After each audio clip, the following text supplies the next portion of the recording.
for all. Ride on onward into the rising light, young hearts burning, ready to face the fight.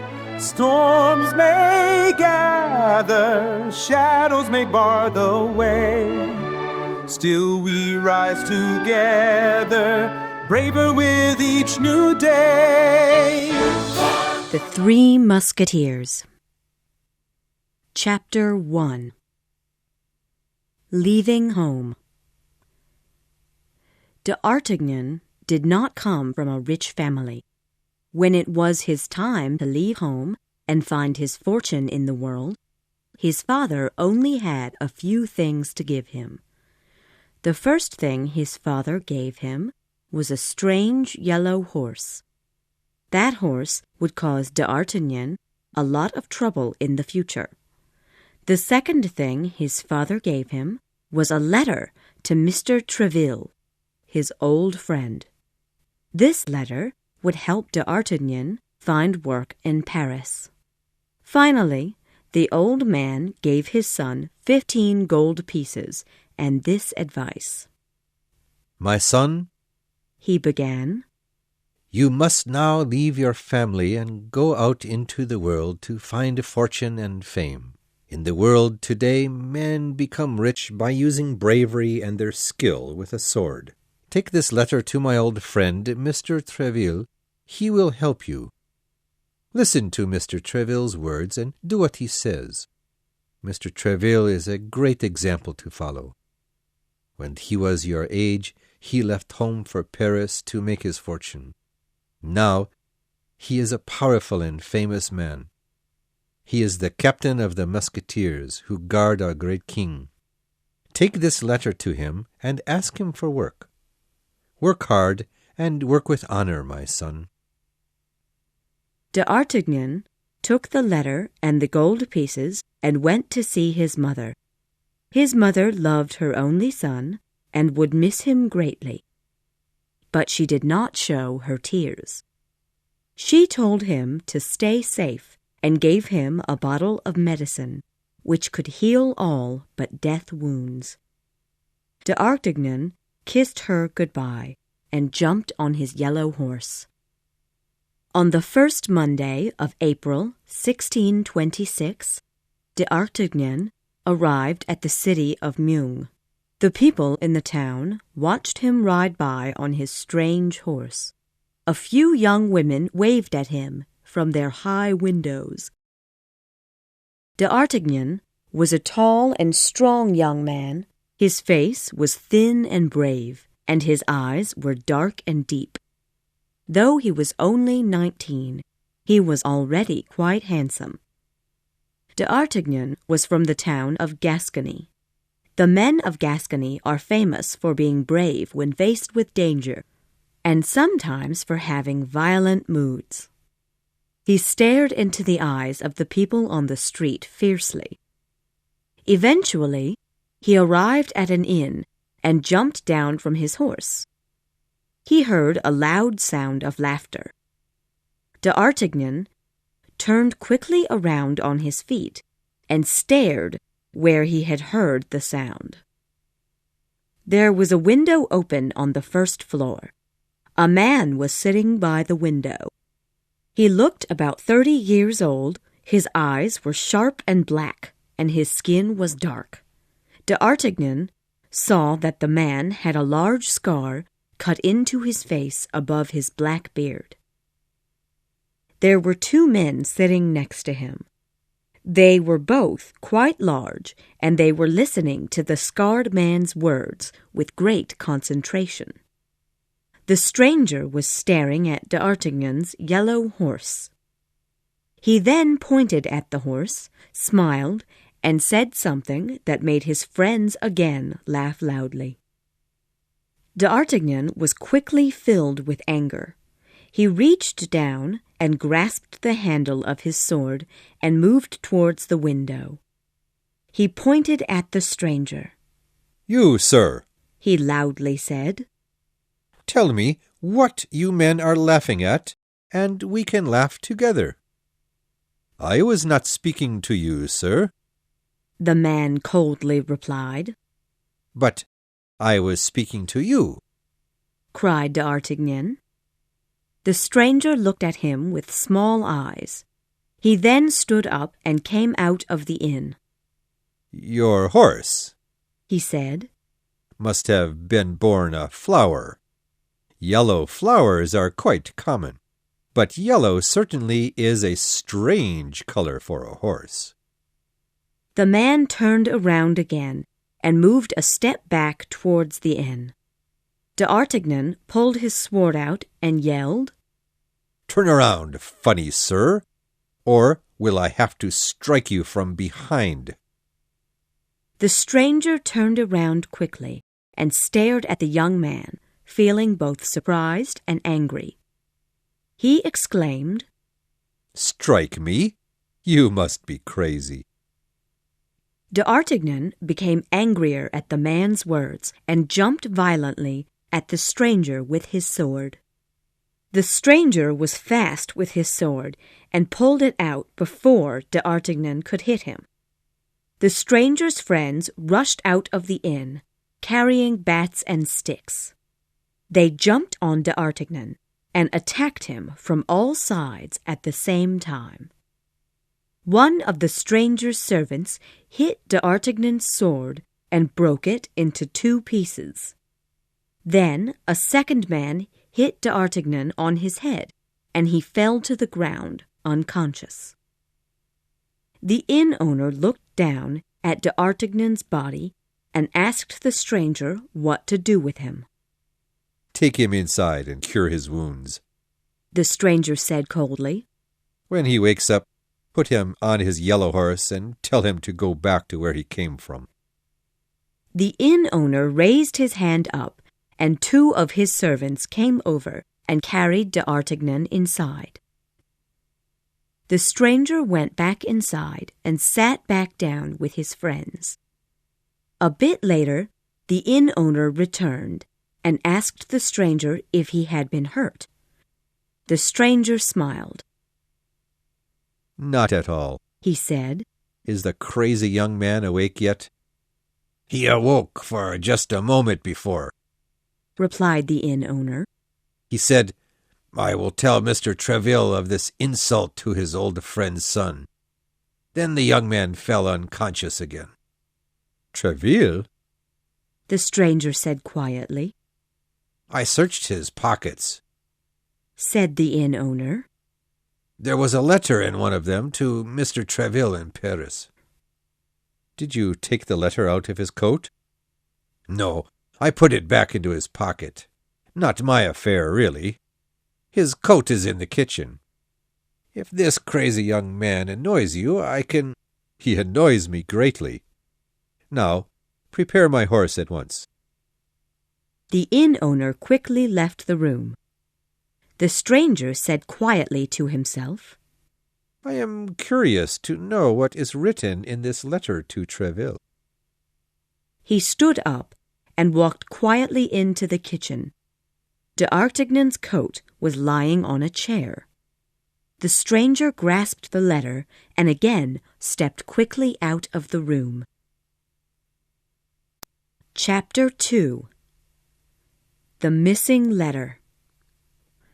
D'Artagnan did not awake until evening. He saw the inn owner sitting above him when he opened his eyes. The inn owner coldly and angrily said, "Young man, you have caused me a lot of trouble. Though you are weak, you should leave here immediately. Come on, get up."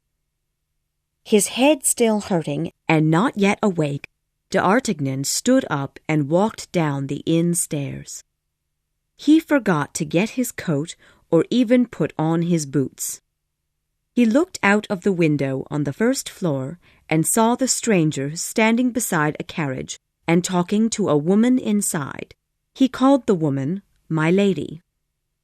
D'Artagnan could see that My Lady was quite young and very beautiful. "What are the Cardinal's orders?" she asked the stranger. "You must go at once to England."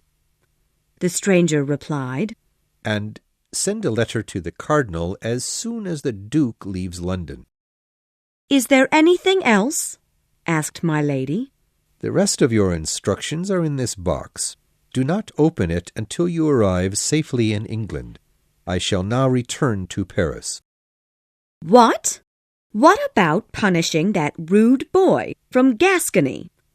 The stranger was about to answer when D'Artagnan rushed out of the inn, yelling fiercely, "This rude boy from Gascony will punish you first, as you will soon see." The stranger turned around quickly, and his hand flew to the handle of his sword. Before he pulled it out, my lady called out, "Don't waste time fighting! Remember that we must move quickly to succeed." "You are right, as always, milady," he said. "Let's go." He jumped up onto his horse, while my lady told her carriage driver to ready the horses. The inn owner ran outside and yelled, "Wait a moment. You still haven't paid for your room and food." "Pay him," the stranger ordered his servant. The servant rudely threw 3 pieces of silver on the ground at the inn owner's feet, jumped on his own horse, and rode off with his master.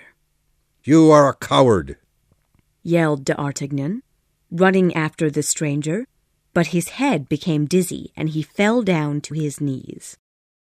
"Yes, he is a true coward," said the inn owner angrily, as he picked the silver coins off the ground.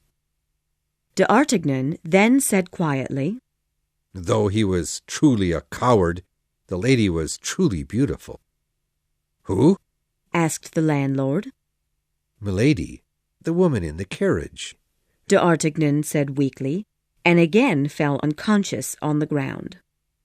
"Well," said the landlord, 2 customers have left me, but it looks like one will stay, and I believe he will be here for at least a few more days." The inn owner did not know the strength of D'Artagnan. The next morning, D'Artagnan got up at dawn. He came down into the kitchen and got his mother's medicine from his coat. He put it on his wound, and it cured instantly. That same night, D'Artagnan was already walking around the town, and the next morning he was already strong enough to continue riding to Paris. When D'Artagnan went to pay his bill, he noticed that his gold was still in his pocket, but his father's letter was missing. D'Artagnan screamed out loudly and promised to heaven that he would destroy the whole inn if his letter were not found. He reached for his sword, but forgot that the stranger's servant had already broken it. "Where is my letter?" he screamed like a lion ready to attack. "It is for Mr. Treville, and if it is lost, he will want to know why." "Is there anything of high value in it?" the inn owner asked. "Anything of high value? My whole fortune is in that letter," shouted D'Artagnan angrily. "Wait," cried the inn owner. "I think I know. Your letter was not lost, it was stolen. I saw the man with the scar on his face go into the kitchen where your coat was. He could have stolen it." "Do you think he did?" asked D'Artagnan. "I'm almost sure," continued the inn owner. "I had seen the letter in your pocket when I was curing you. When I told the man that you were a friend of Mr. Treville, he looked very worried. Right after I told him, I saw him go into the kitchen." "Then he must be the thief," said D'Artagnan. "I will go to tell Mr. Treville of this affair. Even the king himself shall hear of it." After saying this, D'Artagnan jumped on his horse and rode off towards Paris. When he arrived in the city, he sold his strange horse to a merchant. He then began walking towards the palace on foot, carrying his bags with him. That night he slept in an inn in the center of the city, near the king's palace. The next morning he went out and bought a new set of clothes and a new sword. He then bathed and fixed his hair. When he was finally happy with his appearance, he set out to see Mr. Treville, the third most powerful person in France. Chapter 3. Meeting Mr. Treville. Mr. Treville, like young d'Artagnan, had left home when quite young to find his fortune in the world. He had come to Paris without money or connections. The only thing he brought with him was his bravery, great skill with a sword, and a quick mind. After many years, his fame grew, and, eventually, he became one of the king's most trusted servants. Louis XIII trusted Mr. Treville perhaps even more than he trusted the Prime Minister or even his own wife. He made Treville the captain of his guards, the Musketeers. Mr. Treville was the third most powerful man in France at this time. Cardinal Richelieu was the second. He was Prime Minister of France. Cardinal Richelieu had great influence with the king, who listened to his advice closely. Both the king and the cardinal had a group of armed bodyguards. The two men were both very competitive, and they each tried to find the best swordsman. The king's guards were called the Musketeers. They were all brave men who did not fear death. Richelieu's men were called simply the Cardinal's guards. The Cardinal needed loyal guards because he had many powerful enemies. One of his enemies was the Queen, Anne of Austria.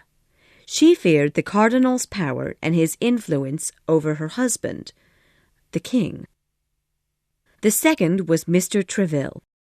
He would often have his musketeers train in front of the Cardinal's house to show off their strength. This always made the Cardinal red with anger. D'Artagnan found his way to the Musketeers' camp early that day. The camp was full of men, all wearing the traditional uniform of the Musketeers. They all carried swords and were standing in groups talking and laughing. D'Artagnan moved through the crowd in the courtyard and entered the large building at the end. He went through a large door and found himself in a large hall filled with swordsmen. He walked down the hall, feeling very excited and a little nervous. At the end of the hall was a stair, and D'Artagnan hurried up them. He asked the way to Mr. Treville's room and was brought into a waiting room. An older musketeer came over and asked him what he wanted. D'Artagnan told him, and the musketeer nodded his head. While he was waiting, D'Artagnan looked around the room and listened to a group of musketeers talking. He was shocked to hear that they were all telling jokes about Cardinal Richelieu. D'Artagnan's father had said that the Cardinal was a great man and had taught his son to have respect for him. Strangely, the musketeers spoke loudly about his bent legs and funny face and made plans to annoy his guards. D'Artagnan's eyes then spotted a very tall musketeer. He was as big as a mountain, with a proud face and huge, strong hands. He was wearing a beautiful sword belt made of gold and a long purple cloak. "Where did you get your wonderful belt, Porthos?" A musketeer asked. "I had it made especially for me," replied Porthos, touching his thick mustache. "I paid a lot of money for it, didn't I, Aramis?" The musketeer whom he called Aramis was a young man. His skin was darker than most people, and he had black eyes, a little beard, and a small mustache. He did not seem to speak much and laughed quietly. To answer his friend's question, he only nodded his head. A servant then came out of Mr. Treville's room. "Mr. Treville will now see Mr. d'Artagnan," he cried. Everyone in the room became silent as D'Artagnan walked across the room. All the musketeers watched him. Mr. Treville, the captain of the musketeers, was standing by an open window. He was very tall and strong and had thick grey hair. He turned around and looked at d'Artagnan. "Please, wait a moment," Treville said, and walked over to the door. "Athos, He shouted loudly. Porthos, Aramis, come in here." The two musketeers whom d'Artagnan had seen in the waiting-room came in. Mr. Treville walked around the room for a minute and then stopped suddenly in front of them and stared at each of them with eyes as sharp as swords. "Yesterday evening I had dinner with the king. Do you know what he said to me?" He shouted angrily. "No, sir." Answered Porthos. "We do not know. He said that in the future he planned to choose his guards from among the cardinal's men." "Use the cardinal's men?" cried Porthos angrily. "Why? Because his musketeers are weak cowards, it seems," said Treville seriously. Both musketeers' faces turned red. "The king was right. Yelled Treville, staring at them. Last night some of the musketeers made trouble in an inn, and the cardinal's guards had to arrest them. Arrest musketeers. They are supposed to make peace in the city, not trouble. You were there. You, Aramis. Why do you wear a musketeer uniform when you would look better wearing dirty rags? And Porthos, why do you need such a wonderful gold belt to carry such a useless sword? And Athos, where is Athos?" "Sir," answered Aramis sadly. "he is very sick." "Sick? What's wrong with him?" "He may have smallpox, sir," said Porthos sadly. "Smallpox? Not possible. Perhaps he was wounded or killed last night in the inn. But he certainly does not have smallpox. My God! My musketeers will not fight in the streets and will not be laughed at by the cardinal and his guards. Would the cardinal's guards allow themselves to be arrested? They would die before they were arrested. But you ran away from them. Now the whole city is saying that the king's musketeers are cowards." "Captain," cried Porthos, "the truth is that it was not a fair fight. There were 6 musketeers and 6 of the cardinal's guards, but they attacked us by surprise. They killed 2 musketeers and wounded Athos before we even pulled out our swords. Athos tried to stand up, but could not, so the guards left him there, thinking that he would die. They captured us, but we escaped once we got outside." "I did not know that they had surprised you like that," said Treville, with some kindness in his voice. "Sir, please, do not tell the king that Athos is hurt." Aramis said quickly. "Athos is too embarrassed and does not want his majesty to hear of it." There was then a knock on the door. The door opened, and a tall musketeer entered the room. He had a strong and proud face, but it was also very pale and showing great pain. "Athos!" cried Treville. "You have asked for me, sir?" Athos said weakly. Treville jumped quickly towards him. "Yes, I wanted to say that I don't want my musketeers risking their lives without a good reason," he said.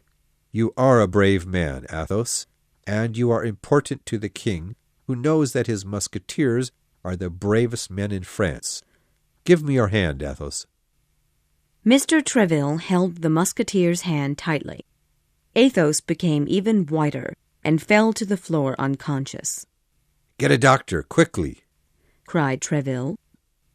The doctor said that Athos definitely would not die, but that he had lost a lot of blood and would be weak for many days. Some other musketeers came in the room and took Athos out. His friends followed him. Finally, d'Artagnan was alone with Mr. Treville. "What do you want?" asked Treville sharply. D'Artagnan repeated his name, and Mr. Treville remembered him at once. I am sorry, he said. I had forgotten you. Your father and I were good friends. How can I help you? I came to ask, D'Artagnan said carefully, if you would allow me the honor of wearing the uniform of a musketeer. In the short time I have been here in Paris, I have already seen what a great honor that is. You are right, agreed Treville. It is a very great honor. No one can become a musketeer until he has shown that he has uncommon courage. He said, Since your father was my good friend, continued Treville, I will do what I can to help you. I will write a letter to the director of the Royal Academy. Tomorrow you can begin studying how to use a sword and ride a horse. I will make sure that you can study without any expense to yourself. Come to see me every few months and tell me about your progress. D'Artagnan was feeling very disappointed. He felt that Treville was acting a little cold. Without thinking, he quickly cried out, I can ride and fight already. If only you could see the letter that my father wrote you. I had one, sir, but it was stolen from me. D'Artagnan then told Mr. Treville about the stranger at the inn in Meung. Mr. Treville looked very interested and said, You said that the man who stole your letter had a large scar on his face, yes? Yes, sir, on his left cheek, said D'Artagnan excitedly. This is very strange, said Treville seriously. Do you know this man? Asked D'Artagnan. Tell me where I can find him. Treville looked serious and troubled. Listen to my advice, young man, he said with a very serious face. Do not look for that man. He is quite dangerous. He then turned away from D'Artagnan and sat down at his desk. I will write that letter for you. As he waited for Treville to finish writing, D'Artagnan stood by the window and looked out into the streets of Paris. Treville finished writing the letter and was about to give it to D'Artagnan, when suddenly the young man was seen running towards the door, yelling loudly. He will not escape this time. Who won't escape? Asked Treville, standing up shocked. The man who stole my letter, replied D'Artagnan while running down the stairs. I just saw him in the street. Before Mr. Treville could stop him, D'Artagnan was down the stairs. Chapter 4. Three Duels. As D'Artagnan ran down the stairs, he ran into a large musketeer who was just coming out of another room. The man yelled out in pain and stared down at D'Artagnan. Excuse me, D'Artagnan said without stopping. It is important that I move quickly. Before D'Artagnan could walk 3 steps, a strong hand grasped his belt and pulled him back. D'Artagnan turned around quickly and saw that the injured musketeer Athos was holding him. The man was as white as snow. Sir, said Athos, taking his hand off D'Artagnan's belt. You are not polite. I can see that you are not from the city. D'Artagnan had already begun to turn around and run. But when Athos said these words, he stopped and walked back up to him. Though I am from the country, he replied, I don't think that a man like you can give me lessons in good manners. If I were not running to catch someone, I would— Mr. Man without manners, Athos interrupted calmly. You can find me without running after me. Where, may I ask? I will be behind the Carmelite church at noon, just me and my sword. I will be there also, said D'Artagnan. Try not to be late. That would be polite, said Athos calmly. I promise you that a few minutes after noon I shall cut your ears off as you run. We will see who runs. D'Artagnan replied, and he turned and began running down the stairs again. He ran as fast as he could across the courtyard towards the door. Porthos was talking with another musketeer in front of the door. Between the two musketeers, there was just enough room for D'Artagnan to pass through. But as D'Artagnan jumped between them, the wind blew Porthos' long cloak open. D'Artagnan ran straight into the cloak and fell down to the ground, pulling Porthos with him. As the two men stood up, D'Artagnan saw that Porthos' fancy sword belt was fake. The front side was covered with gold, but the back was nothing but common iron. Porthos stood up and fixed his cloak and belt, and then turned to D'Artagnan and said, You must be crazy to run into people like this. D'Artagnan's head bowed a little, and he said, out of breath, Excuse me, I am in a great hurry. I need to catch someone who— Do you always close your eyes when you are running? Interrupted Porthos angrily. Of course not, replied D'Artagnan, annoyed. In fact, my eyes let me see what most other people cannot. Porthos became even angrier and walked a step toward D'Artagnan. I'll see you later, said the young D'Artagnan as he began to run again. And I'll cut off your cloak and belt with my sword. At 1 o'clock behind the Carmelite church. Porthos yelled after him. Very well, 1 o'clock, replied D'Artagnan, and ran out into the street. The street was empty. Because of running into Athos and Porthos, D'Artagnan had missed his chance to catch the stranger. He began walking down the street looking for him, but he was gone. D'Artagnan recognized Aramis standing farther down the street, chatting with a group of friends. He decided to go over and talk with him. Aramis saw D'Artagnan approaching, but he remembered that this young man had seen Mr. Treville be angry at him, so he pretended that he did not see him. D'Artagnan walked up smiling and bowed deeply. Aramis nodded his head a little, but did not smile. His group of friends all immediately stopped talking.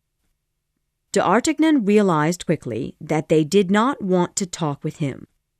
He tried to think of the least embarrassing way of leaving the situation. He then looked down and saw that Aramis had dropped his handkerchief and was standing on it. D'Artagnan reached down and pulled the handkerchief from under Aramis' shoe. I believe, sir, that you dropped your handkerchief, D'Artagnan said politely. D'Artagnan saw that the handkerchief was small and yellow. It did not look like a man's handkerchief. Aramis' face turned red, and he pulled the handkerchief out of D'Artagnan's hand, but not before his group of friends saw the writing on it. Aha! cried one of his friends. You and Madame de Chevreuse must be good friends, if she lends you her handkerchief. Aramis stared at D'Artagnan angrily, and then said lightly, This handkerchief is not mine, sir. You see, mine is here in my pocket. D'Artagnan realized that he had made a terrible mistake. He walked away and waited for Aramis' friends to leave. Then he came back towards Aramis and said, Sir, please excuse me. I did not know— Young man, Aramis replied seriously. You have not acted like a gentleman. What? cried D'Artagnan. I was trying to help. I believe that you are not a fool, and that you understand that people stand on handkerchiefs for a reason. Why did you hand it to me publicly, so that a fine lady's name was shown to everyone around? It seems like I need to teach you how to act. D'Artagnan's right hand grasped the handle of his sword. Not here in public, you fool. said Aramis in a voice like a snake's. I shall wait for you behind the Carmelite church. At 2:00, replied D'Artagnan sharply. I suggest that you bring that handkerchief. Whether it belongs to you or a lady, you will need it to stop your blood from flowing. The two men bowed to each other and walked away. D'Artagnan, knowing that noon was close, began walking to the church. At this time, it was the custom in France that men fighting a duel would each bring 2 friends, called seconds, with them to the meeting place. They did this so that, if they died, their friends could carry their body home. Since D'Artagnan had just arrived in Paris, he had no friends there. He went to the duel alone. Athos was already at the church, and waited in the middle of a grassy field for D'Artagnan. The church sat at one end of the field, and there was forest around the rest. My seconds have not come yet, said Athos. but they should arrive soon. I do not have seconds, sir, for I do not yet have any friends in Paris. D'Artagnan explained. Athos looked carefully at the young man. I feel sorry that I must kill a man as young as you, he said. Do not worry about that, answered D'Artagnan, since you honor me by fighting while you are injured badly. The wound is painful. Athos agreed. But I must tell you that I fight as well with my left hand as my right. Ah, I see my friends coming. D'Artagnan turned around and saw Aramis and Porthos coming. These are your seconds? He said, shocked. Of course they are, replied Athos. His face was surprised. We are always together. Don't you know that the people of Paris call us the Three Musketeer brothers? By this time, Porthos and Aramis had come close enough to see D'Artagnan. They stood there looking quite shocked. What does this mean? Who is this man to you? asked Porthos. This is the man I am going to fight, answered Athos. What? Porthos cried, amazed. He is the man I am fighting as well. Yes, said D'Artagnan. But not until 1:00. This is not possible, said Aramis. He is the man who I plan to duel. Our duel is not until 2:00. D'Artagnan said calmly. Mr. Athos has the first duel and the right to kill me first. He may even do so now. Now, Mr. Athos, prepare your sword. The two men bowed deeply to each other and pulled out their swords. But just as they touched their swords together, they heard the sound of horses quickly running. Suddenly, 5 horsemen came out of the forest along the field's east side and rode straight toward the Musketeers. It's the Cardinal's guards, Aramis cried. Put down your swords quickly. But it was already too late. The horsemen had already seen Athos and D'Artagnan fighting. Even now, the sunlight was shining off their swords brightly. The horsemen stopped about 30 steps from them. My God, it's Captain Jussac himself, said Porthos. The captain rode forward. He was tall and wore dark clothes. D'Artagnan stared at him with great interest. Jussac looked angry as he came closer, but he had a strange smile on his face. Fighting again, are you? He said loudly. You all know that dueling is not allowed by law. It is my job to stop you. Put down your swords and follow me. Aramis smiled. Sir, he said, copying Jussac's loud and serious voice. We cannot put down our swords or follow you. You know that Mr. Treville wouldn't like us to be arrested. Please, leave now and let us handle our own affairs. If you disobey, we will have to use our swords to stop you, said Jussac. There are 5 of them and 3 of us, whispered Athos. I think we can win. Athos, Porthos, and Aramis quickly moved close together. Jussac raised his hand to prepare his men for battle. D'Artagnan then stepped towards the Musketeers.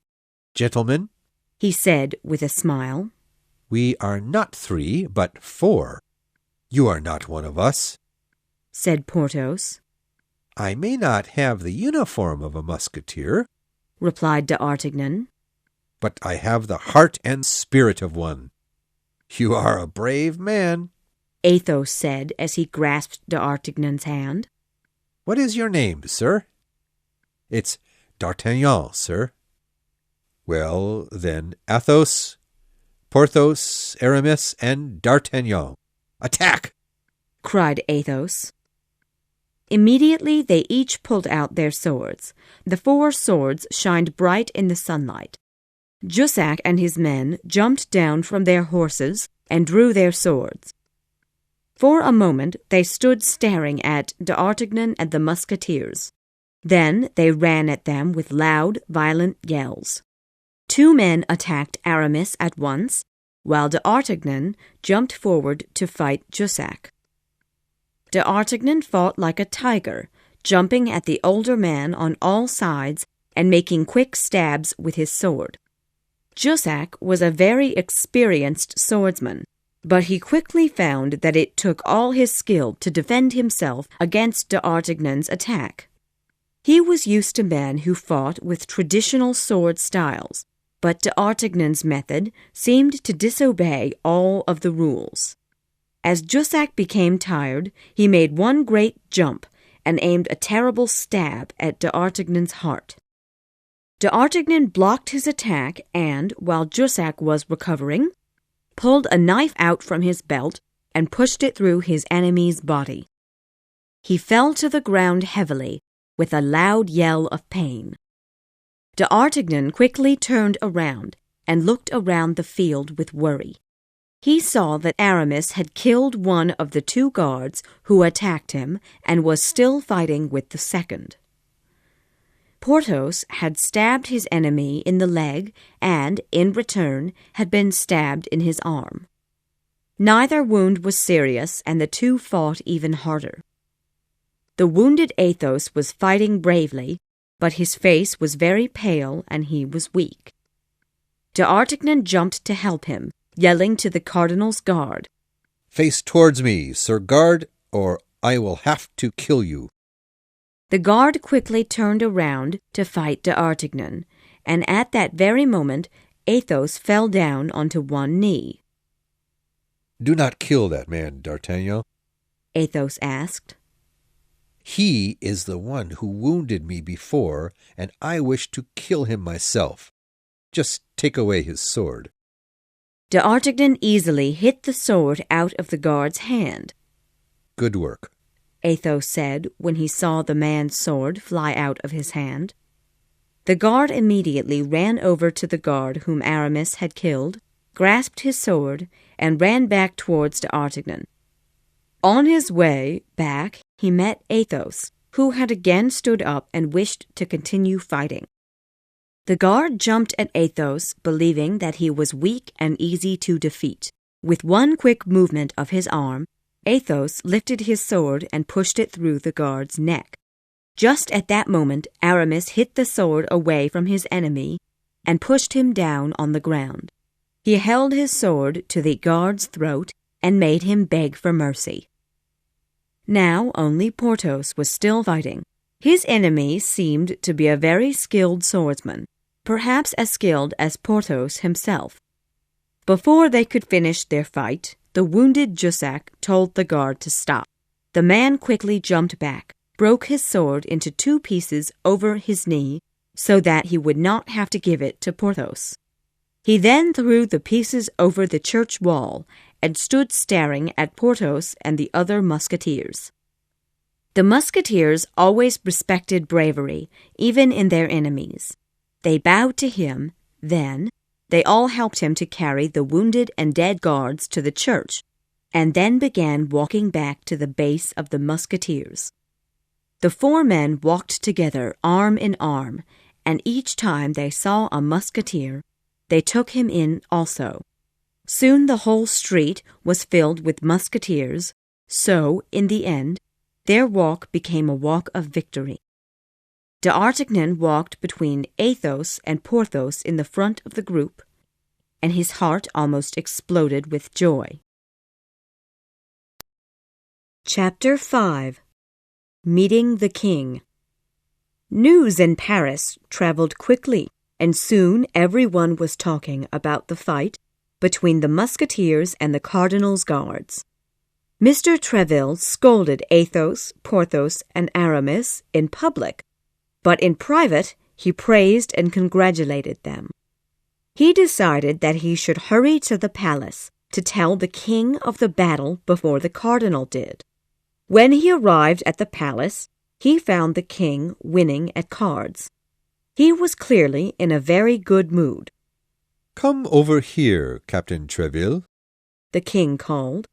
"Did you know that the cardinal has been complaining about your men again? Ha ha! These musketeers of yours should almost be put in prison." "No, sire," answered Treville. "They are good and strong men, and their only desire is to serve their king. But the cardinal's guards are always causing fights with them. My men can do nothing but defend themselves." "How did the fight happen?" the king asked, still looking at his cards. 3 of my best men, Athos, Porthos, and Aramis, had arranged to meet a young man from Gascony behind the church. Then 5 of the cardinal's guards rode up on horses. I'm sure you can guess what 5 armed men on horses planned to do there. "It is clear," said the king, nodding his head. "They must have gone there to start a fight. You are right, Captain Treville. They thought that my 3 musketeers had gone there alone, and they knew that Athos was weak from a deep wound. They must have believed that they would be easy to defend. You are right again, Treville. But I hear that your musketeers were helped by a young man from Gascony." "Yes, sire, you have heard correctly. 2 healthy musketeers, 1 wounded musketeer, and 1 young man were forced to defend themselves against 5 of the cardinal's professional swordsmen, and they won. Why, this is an amazing victory," cried the king, his eyes bright with excitement. "Tell me about this young man." "He is the only son of one of my oldest friends. His name is D'Artagnan. He was the one who defeated Jussac and gave him the terrible wound which made the cardinal so angry." "The young man wounded Jussac? Jussac is one of the most skilled swordsmen in France." "Captain Treville, that's not possible." "It is true, sire." "I would like to meet this young man from Gascony, Treville. He has shown great bravery. It seems that he could join our musketeers. What do you think?" Treville thought for a minute, and then said, "He comes from one of France's best families, and his courage is great. I believe that he would serve you as a musketeer to the death. Then bring him to meet me tomorrow at noon, and bring the other 3 also. I would like to reward them for their uncommon courage." Treville smiled, bowed deeply to the king, and left to tell the musketeers of the great honor that waited for them. When D'Artagnan heard that he was going to meet the king, he became so excited that he could not eat or sleep. The next day D'Artagnan dressed in his best clothes and followed Athos, Porthos, and Aramis as they entered the king's great hall. "Come forward, my brave men," said the king. He smiled softly at the 4 of them. "I must scold you," he said while laughing. The musketeers walked forward, with D'Artagnan walking closely behind them. "God in heaven," continued the king, "the cardinal lost 4 of his guards in one day. If you men keep acting this way, poor Cardinal Richelieu will not have any men left in 2 weeks' time. Sire, my men have come to ask you to forgive their actions." said Treville, smiling. Looking at the happiness in their faces, I doubt that. The king replied with a laugh. Treville, you told me yesterday that the man from Gascony was quite young. I can see now that he is still a boy, and yet you say that he defeated Jussac? It is true, my king. The king then insisted that d'Artagnan himself tell him the story of his fight with Jussac. He listened with great pleasure. He then turned to Athos, Porthos, and Aramis. It seems you have had your revenge for the other day in the inn, he said. Let this revenge be the end of your fighting with the cardinal's guards, gentlemen. You should all be satisfied now. If you are satisfied, sire, said Treville, then we are also. The king smiled. I would like to show my great satisfaction, he said. He then turned to Athos.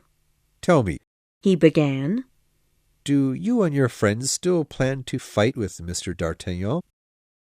Athos looked shocked. Of course not, my king, he replied. He has become one of us. Beginning today, we shall be known as the Four Musketeer brothers. The king then turned to Treville. Well, Captain Treville, he said, it looks like you should make young d'Artagnan a musketeer. Chapter 6. Mr. Bonacieux. The king rewarded d'Artagnan with some money before he left. On the way out of the palace, Athos, Porthos, and Aramis told him that he should hire a servant, and they found him a young man named Planchet from Picardy. Mr. Treville also had a gift for d'Artagnan, a musketeer uniform that fit him perfectly, and a new sword. The next day, d'Artagnan entered the musketeers' station and walked round with his friends, as if he had been a musketeer for months already. For the next few weeks, life was calm and happy. The four men became good friends and spent the days practicing their sword skills and the evening talking together. Then one afternoon, d'Artagnan heard a strange knock at his door. He opened the door and saw a short and fat man with a round face and round eyes. Mr. d'Artagnan, the man began, everyone in Paris knows that you are a young man of uncommon courage. I have come here to ask for your help. My help? d'Artagnan said, feeling a little bit surprised. The problem is with my niece, sir. Her name is Constance, and she works in the palace for the queen. She makes clothing. The little man's face then became quite sad. Yesterday morning she was attacked by some men and carried off as she was walking home. But what kind of man would attack a young woman? Asked d'Artagnan. I am not certain who did it, but I believe I know someone who might want to capture her. There is a man who works for Cardinal Richelieu. He knows that Constance is a close friend with the Queen. I think he captured her, hoping to discover the King and Queen's secrets. The Cardinal believes that the Queen is helping England and Spain against our country. He has told this to the King and has made him very nervous about his wife. The Queen has had a very hard life because of the Cardinal. Sir, how do you know all this about the affairs of the palace? d'Artagnan asked. My niece told me, sir. She has also told me that recently someone has made a plan to trap the Queen. The Queen learned that someone has written a letter using the Queen's name to the Duke of Buckingham in England, asking him to come to France. The Duke has great respect for the Queen and will certainly come quickly to Paris. When he does, he will be trapped by the Queen's enemies, and then people will believe that the Queen was going to help England against France. I still don't understand why someone would capture your niece. They know that the Queen trusts my niece and could use her to learn the Queen's secrets, or even could use her as a spy. That may be so, D'Artagnan agreed. Who do you think captured your niece? I don't know his name. I only know that he is a tall and dark-skinned man with a proud face, black hair, and a large scar on one cheek. Tall, dark, a large scar on his cheek. I know that man. He is the man I met in Meung. D'Artagnan yelled as he quickly jumped to his feet. If this was the man who captured your niece, then a stab from my sword will give us both our revenge. Where can I find this man? I don't know. No ideas? D'Artagnan cried. Is that all you know? Yes. Oh, and this morning I received this letter.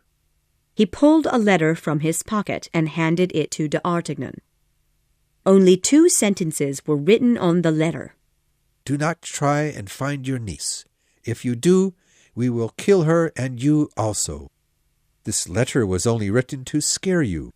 D'Artagnan said. I know, sir. However, I am truly scared. I am not skilled with a sword, and I could be put in prison. I understand, Mr. My name is Bonacieux. The man said with a bow. I own this building and live in the rooms below you. I have seen you walking around with those 3 Musketeers, who I know do not like Cardinal Richelieu. So I thought you might be willing to help our poor queen, my niece, and make trouble for the Cardinal at the same time. I certainly would. D'Artagnan said with a smile. I thought I could offer you this bag of silver to help with your expenses. Mr. Bonacieux said. This is quite a large bag, said D'Artagnan, receiving the silver happily. You must be a very rich man, Mr. Bonacieux. Well, you could say that I am doing quite well, sir. Recently my business has... He suddenly stopped talking and ran to the window. Look! He yelled, his eyes wide with surprise. Out there in the street. It's the man with the scar. D'Artagnan ran to the window also. It is him, he cried, recognizing the man of Meung. This time he will not escape. He grasped his sword and ran out of the door. As he jumped down the stairs, he met Athos, Porthos, and Aramis, who were coming to visit him. Move! D'Artagnan yelled as he ran between them. What are you doing? Porthos yelled as he passed. It's the man of Meung, D'Artagnan replied without stopping his run. D'Artagnan had told them about his fight in Meung, so they understood what he meant. They did not understand why he wanted to find this man so much, so they continued walking up the stairs. D'Artagnan got down to the street, but, again, he was too late. The man of Meung had disappeared. When D'Artagnan returned home, he found his 3 friends waiting for him. Mr. Bonacieux was gone, but D'Artagnan told the other musketeers of the little man's trouble. A young woman has been attacked and carried off, D'Artagnan finished saying. This girl is now in prison, perhaps even being hurt. Only because she is loyal to the Queen, I must help save her. Suddenly, they heard the loud sounds of feet rushing up the stairs. The door was opened with a violent sound, and Mr. Bonacieux ran into the room. His eyes were wild and full of fear. Help me, he yelled. 4 of the Cardinal's guards have come to arrest me. The 4 guards ran into the room after him, but, seeing the 4 musketeers with swords on their belts, they stopped. Come in, gentlemen, D'Artagnan said in a calm voice. We are all loyal to the King and Cardinal. Then you will not stop us in our work? The leader of the guards asked, looking calmer, knowing that he would not have to fight with the famous musketeers. Of course not, replied D'Artagnan. Mr. Bonacieux stared at D'Artagnan with deep anger in his eyes. You promised that you would help me, he whispered. We can only help save you and your niece if we are free ourselves. D'Artagnan whispered back. Do not worry. I will do what I promised. Then D'Artagnan said loudly to the guards, I have no reason to protect this man. I met him for the first time today when he came to collect the rent. He wants too much money for this small room, and I shall be happy to see him in prison. The 4 guards all laughed with D'Artagnan. They grasped Mr. Bonacieux and pulled him out of the room.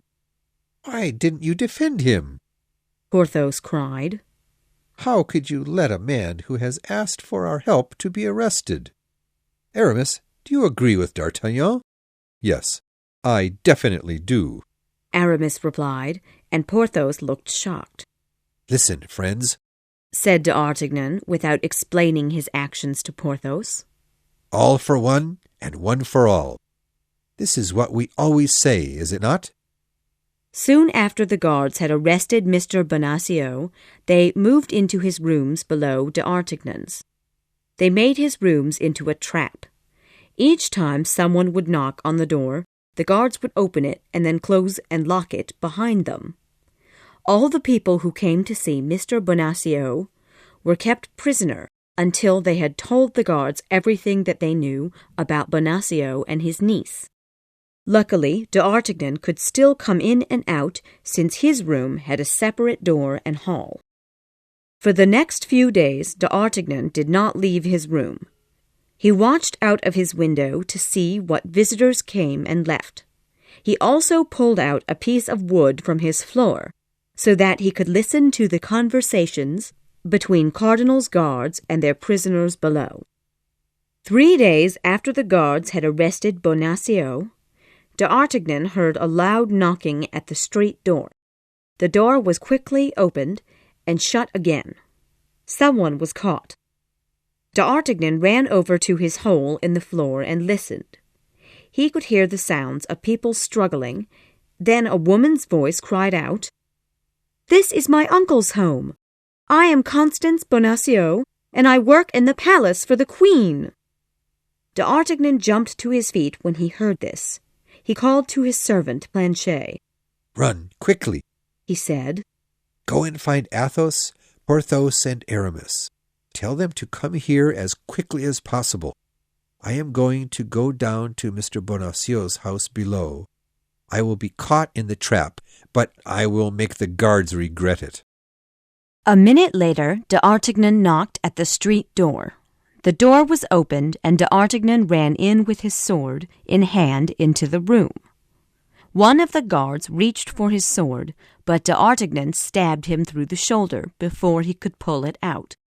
The 2 other soldiers jumped at D'Artagnan with chairs, but D'Artagnan wounded both of them with his sword, and all 3 guards ran out the door. D'Artagnan found Constance Bonacieux lying in a chair, breathing hard. She opened her eyes as D'Artagnan walked toward her. She was a very beautiful young woman. She had dark hair, blue eyes, and a small and perfect nose. She smiled at him. "I have seen you before around the city. You are Mr. D'Artagnan, the Musketeer," she said. "You have bravely saved me. How can I thank you?" D'Artagnan bowed deeply. "Madam," he said, "I do not need any thanks." "What has happened to my uncle?" she asked in a worried voice. "I'm sorry to tell you that he has been put in prison," D'Artagnan answered. "But why? Has he done anything wrong?" "He is your uncle, Madame Bonacieux, that is why." "Oh, I see. You must know about—" "Yes, I know that you were captured by a tall man with a scar on his face, but I don't know how you escaped."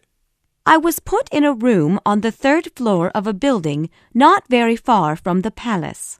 I waited until after dark today and climbed down from the window using the sheets on my bed. I didn't know where to go, so I ran here to find my uncle." "What can we do now?" asked D'Artagnan. "Those men will certainly go and get help. If they come back and find us here, we will certainly be killed. Where can I take you? I don't know, Mr. d'Artagnan, Constance said sadly. I don't know anybody who I can trust. I wanted to ask my uncle to go to the palace and find Mr. Laporte, who is a loyal helper of the Queen. I need to see him, because I must know what has happened to the Queen since I was captured. I am afraid to go and see the Queen until I am sure that it is safe. But now I have no friends to send. You may trust me, madam, d'Artagnan said with excitement. You are truly a brave man, and I believe that I can trust you, said Constance. Please go to the palace and ask for Mr. Germain. When he asks you what you want, you must answer, travels and stories. Then he will ask you what you want again. Tell him that you need to see Mr. Laporte. She then paused and looked worried. Where can you bring him to meet me? I'll take you now to my friend's room, another musketeer named Athos, said d'Artagnan. He will be happy to hide you. They left the house and moved quickly and quietly through the streets of Paris. Finally, they arrived at Athos' house. Just a few minutes later, d'Artagnan arrived at the palace. He told Mr. Laporte where Constance was hiding, and Laporte ran there as quickly as possible. D'Artagnan left the palace and walked along the river, thinking of Constance Bonacieux and how beautiful she was. Suddenly, he remembered that he had sent Planchet to get his friends and that he should explain to them why he did so. He turned around and began walking towards Aramis' home. Just before he arrived at the house, he saw a woman walking quickly ahead of him, wearing a long cloak. The woman stopped in front of Aramis' house and knocked on the window 3 times. A moment later, someone inside knocked 2 times. Then the woman replied by knocking 3 times again, and the window opened. D'Artagnan watched the woman take out a handkerchief from her pocket and show it to the person in the house. He then heard the sound of low voices. D'Artagnan was surprised to see that it was not Aramis inside, but a woman. After a minute, the window closed. The woman wearing the long cloak turned around and passed d'Artagnan. She was looking down to hide her face, but d'Artagnan could see that she was Constance Bonacieux. Chapter 7. The Duke of Buckingham. D'Artagnan decided to follow after Constance. After hearing the sound of his footsteps, Constance looked back and saw the dark figure of a man following after her. She screamed with fear and began to run as fast as she could. D'Artagnan ran after her and soon came close enough to grasp her arm. When he did, she screamed and fell down on her knees, crying, "Kill me! Please just kill me! I will tell you nothing!" Then she turned around and looked into d'Artagnan's eyes and cried with happiness. "It is you, dear d'Artagnan," she said. "Have you been following me?" No, I came here to see my friend Aramis and saw you knocking on his window. Who is Aramis? You certainly must know him. You were just at his house, said d'Artagnan. I've never even heard that name before. This was the first time that I went to that house, said Constance. Didn't you go there to visit him? Certainly not. Didn't you see me speaking to a woman? I don't understand why she was at Aramis's house. Who is she? That is a secret. Madame Bonacieux, you are lovely and polite, but you are also full of secrets. Perhaps I am, she answered with a smile. Now, please stop asking so many questions. Instead, you can walk me where I am going. Where do you wish to go? I will tell you as we walk. However, you must promise to take me to the door and then leave me, or I will have to ask you to leave now. I am a man of honor.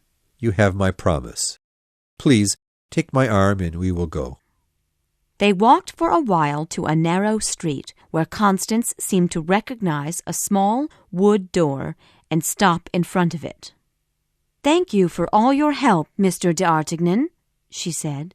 Then she added nervously, "You will not forget your promise, will you?" "I will leave now," said d'Artagnan, bowing to her. "Good night, Madame Bonacieux." D'Artagnan knew that he was not far from the house of Athos, and he decided to go and visit him. As he walked up the stairs to Athos' room, however, he met his servant Planchet coming down. Planchet looked very worried. "Sir, Mr. Athos was arrested by the Cardinal's guards," said Planchet. "They found him in your room, and they thought that he was you." "What? Didn't he tell them his name?" "No, sir. He wouldn't tell them. Before they grasped him, he whispered to me, 'D'Artagnan needs to be free now, for he knows everything about this affair. I will tell these guards who I am in 3 days, but until then they will think that they have arrested D'Artagnan.' Athos is truly a man of honor," said d'Artagnan. "But what about Porthos and Aramis?" "I looked, but could not find them." "Did you leave letters at their houses saying that I needed to meet with them?" "Yes, I did, sir." "I see. Then I must ask you to wait here. If they come back, tell them what has happened to Athos. Tell them to meet me at the Pine Tree Inn. I'll run and tell Mr. Treville all that has happened." Running as fast as he could, d'Artagnan arrived soon at Treville's home. Treville was not there, and his servant told d'Artagnan that he had gone to the palace. D'Artagnan decided to go there at once. Just before arriving at the castle, d'Artagnan saw in front of him a woman wearing a cloak and a man wearing the uniform of a musketeer. He knew at once that the woman was Constance, and he guessed that the man was Aramis, though he could not see clearly because the man was holding a handkerchief in front of his face. D'Artagnan immediately became full of jealousy and anger. He walked forward with quick steps, moving past the two people, and then he turned back around to meet them. The musketeer holding the handkerchief in front of his face moved back a step. "What do you want, sir?" he said angrily. The man spoke in a foreign accent that surprised d'Artagnan. "You are not Aramis?" he cried. "No, sir, I certainly am not," replied the man. "Since you do not know us, please allow us to pass." "Though I do not know you, sir, I know this lady quite well," d'Artagnan said. "You promised not to wait for me or follow me," Constance said in anger. "And you, Madame Bonacieux, told me—" d'Artagnan began, but he was interrupted by the stranger. "Please, take my arm, madam," he said, "and we will go on our way." He pushed d'Artagnan to one side with his hand as they walked past. D'Artagnan, filled with anger, jumped back and pulled out his sword. At the same moment, and as fast as lightning, the man pulled out his. "Stop!" Constance cried, jumping between the two men. "Do not fight here, or we will all be destroyed." D'Artagnan put his sword back in his belt and asked, "Tell me who you are, sir, and I will let you pass." "He is the Duke of Buckingham," Constance said angrily, "and your foolish actions may possibly cause all of our deaths." Chapter 8. The Man with the Scar. "Sir Duke, Madame Bonacieux, I am truly sorry," D'Artagnan said respectfully. "But I love this woman, sir, and I became jealous when I saw her with you. Please, excuse my actions. My life is yours to command. Tell me how I may help you."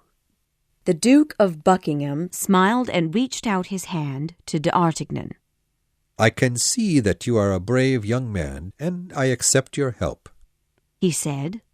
"Follow 30 steps behind us until we enter the palace, and if you see anyone watching us, kill them." D'Artagnan followed behind them with his hand on the handle of his sword until they entered the palace. Then, still thinking about this surprising meeting, he walked quickly to the Pine Tree Inn, where he found Aramis and Porthos waiting for him. He began to tell them everything that had happened. Meanwhile, the Duke and Constance had entered the palace. Constance brought the Duke into a small room lit only by a few candles. "Please wait here, sir," she said. "Soon someone will come to see you." She then left the room. Buckingham walked over to a mirror on the wall. He thought that the Musketeer's uniform looked quite good on him. He had a strong and proud face, and many people said that he was the most handsome man in England or France. He smiled at the mirror and fixed his hair. The door opened and a woman entered. Buckingham saw her in the mirror and let out a cry of joy. It was the Queen herself. As she walked forward, Buckingham fell down on one knee, grasped her hand lovingly, and kissed it. "You know that the letter you received was fake. I did not send for you," the Queen said without breath. "Yes, madam," replied Buckingham. "Constance told me, but I am still happy that I have come because now I can see you." "By coming here," cried the Queen, "you risk your life and my honor. I have come here only to tell you that we can never see each other again." "I know, and I will go," he replied. "But do not make my trip here all a loss. Please give me something of yours to remember you by, something that you have worn, so that I may always wear it and think of you." "Will you leave here and go back to England immediately if I give you what you ask?" "Yes, I promise you that I will leave at once." "Wait here, then. I will return." The Queen left the room for a minute and came back holding a wood box. She handed it to Buckingham. "Take this," she said softly, "and keep it to remember me." Buckingham fell to his knees and took the box. "Do not forget your promise," the Queen said, with great worry in her voice. "I shall keep my word. Your hand, madam, and I leave." The Queen held out her hand and closed her eyes. Buckingham kissed her hand softly and stood up. "I will see you again, madam, even if I have to fight and change the whole world," he said, and left the room. Constance was waiting in the hall and led him away from the palace. Mr. Bonacieux sat locked in prison for 2 days and 3 nights. On the morning of the 3rd day, 2 guards entered his room, followed by an officer. "Follow me," the guard said coldly, and the scared little man followed. The guards opened an old wood door and threw him into a small room. An officer was sitting in front of a small table. The room was quite dark. The officer raised his head and looked up. "Sit down, Mr. Bonacieux," he ordered in a strong voice. "You are here because of planning against our king." "Sir," Bonacieux cried with tears in his eyes. "It is not true, is it not?" the officer said angrily. "I suggest that you quickly tell me the truth. The Cardinal is very angry, and you do not want to make him angrier." Bonacieux's face turned as white as snow. "I will tell you everything I know," he cried. "Please ask me anything, I beg you." "Very well. First, tell me, where is your niece?" "I don't know, sir, truly. Many days ago she was captured and taken away." "Yes, she was. But yesterday, because of you, she escaped." "Escaped? Sir, I promise, if she has escaped, it is not because of me." If it is not because of you, then why did you visit the musketeer named D'Artagnan? I asked him to help me find my niece. I did not know that she had been arrested. I thought she was captured by thieves, and that I had a duty to find her. If I was wrong, I beg for your mercy. I will tell you, Mr. Bonacieux. Mr. D'Artagnan attacked the officers who had arrested your niece. He now has hidden her somewhere. Luckily, we have recently found D'Artagnan and arrested him. The officer yelled to the guard, Bring in D'Artagnan. A few minutes later, the guards pulled in Athos. Mr. Bonacieux stared at him with shocked eyes.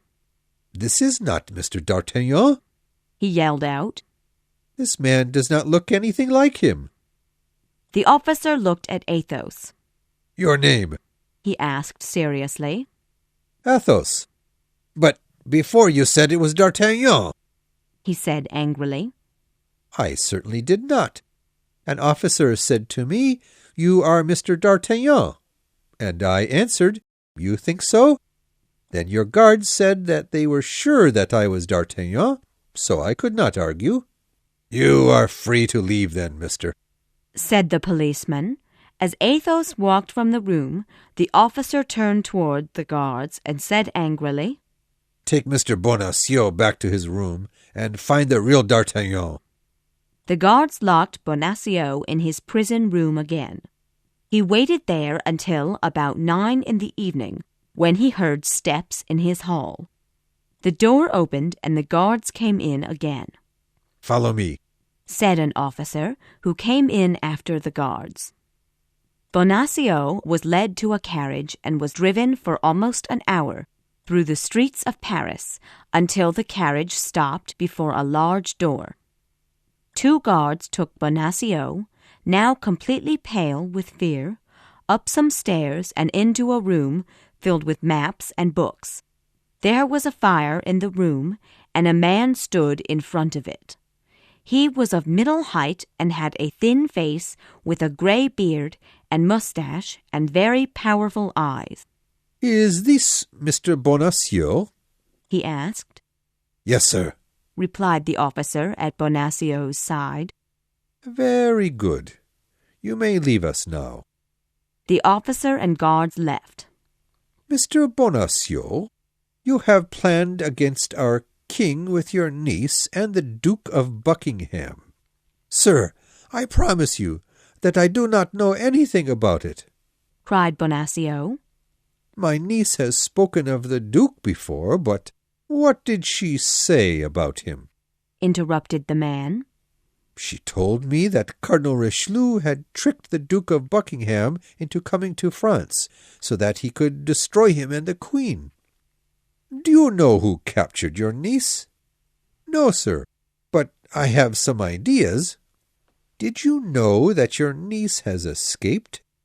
Yes, sir. An officer told me while I was in prison.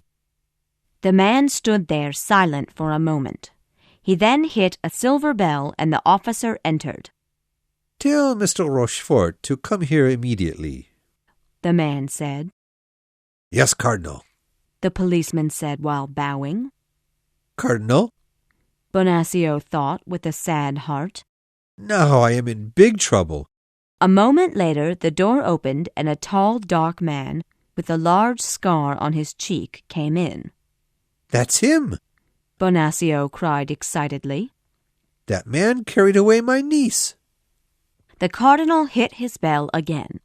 The officer came back in. Take Mr. Bonacieux back outside, said Richelieu, and let him wait until I send for him. Bonacieux was led out of the room. The tall, dark stranger stepped closer to the cardinal and said excitedly, They have seen each other. Who? The Duke of Buckingham has been to see the Queen. Where did they meet? At the palace. How do you know? Our good friend Madame Lannoy told me. Why didn't she let me know sooner? The Queen has kept her busy in the palace all the time. Tell me everything that happened. Madame Lannoy says that late at night, at about 12, the Queen was in her bedroom, and one of her servants brought her a handkerchief from Madame Bonacieux. The queen became very pale and said excitedly, "Wait here for me, ladies. I will return soon." She was gone about 15 minutes, and then she returned, picked up a small wooden box from the room, and left again. When she came back again, she did not have the box with her. "Does Madame Lannoy know what was in the box?" asked Richelieu. "Yes. Inside was a sash covered with 12 diamonds, which the king gave to the queen on her birthday," replied Rochefort. "And the queen gave the earrings to Buckingham? Madame Lannoy is sure she must have." Richelieu thought about this for a moment and then hit his bell a third time. He instructed the officer to bring Bonacieux back in. Rochefort left the room.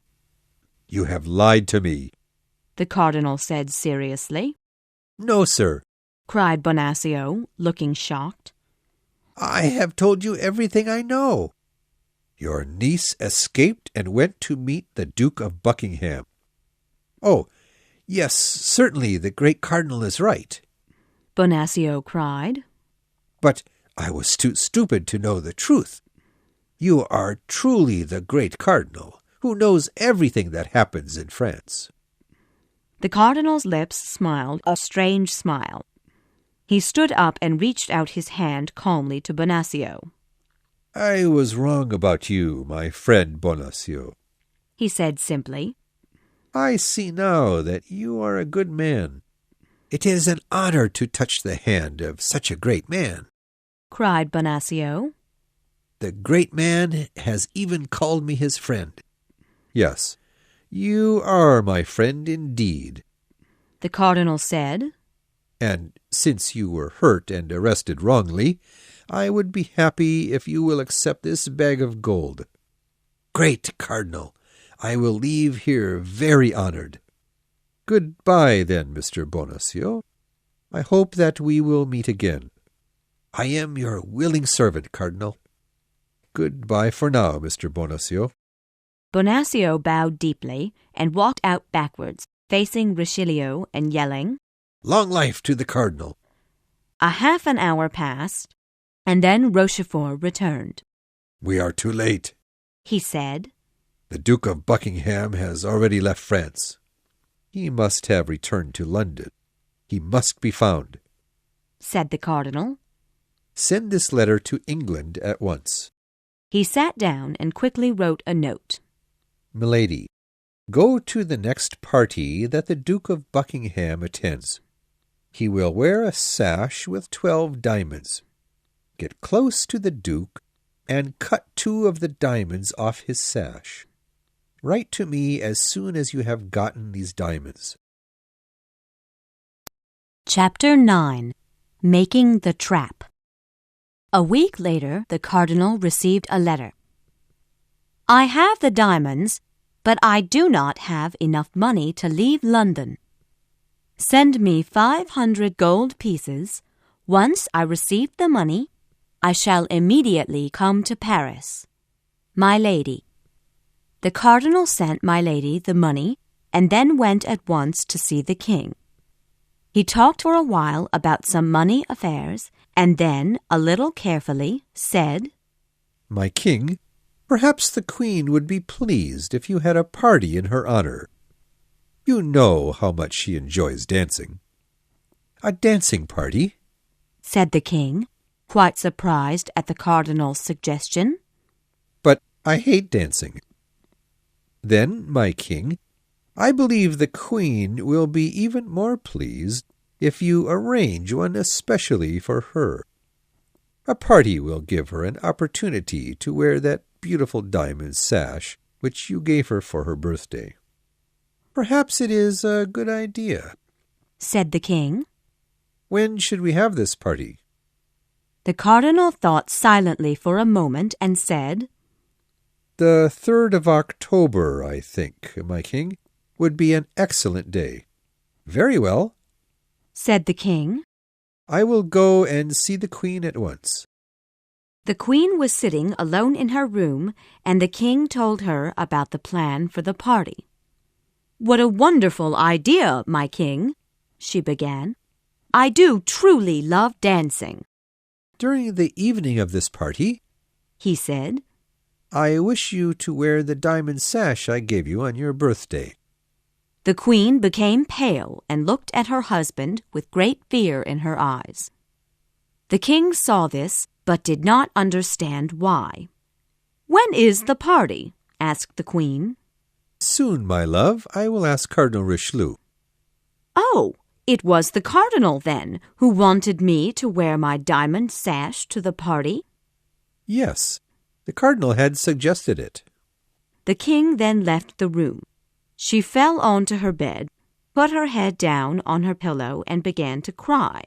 What was she going to do? "May I help you, my Queen?" said a soft voice. The Queen turned around and saw Constance Bonacieux standing behind her, who had heard everything that the King had said. "Do not be afraid, madam," Constance said. "I think I can help you in your trouble." "Tell me truly," said the Queen, reaching out her hand. "Can I trust you to help me?" "Yes, madam," the young woman said as she fell down to her knees. "I am prepared to die for my Queen. We must get back the diamond sash. My Queen gave it to the Duke of Buckingham. Did you not? We must send someone to see the Duke. I will find someone to go. Write a letter to the Duke, and I promise that it will be delivered. I will give your letter to my uncle.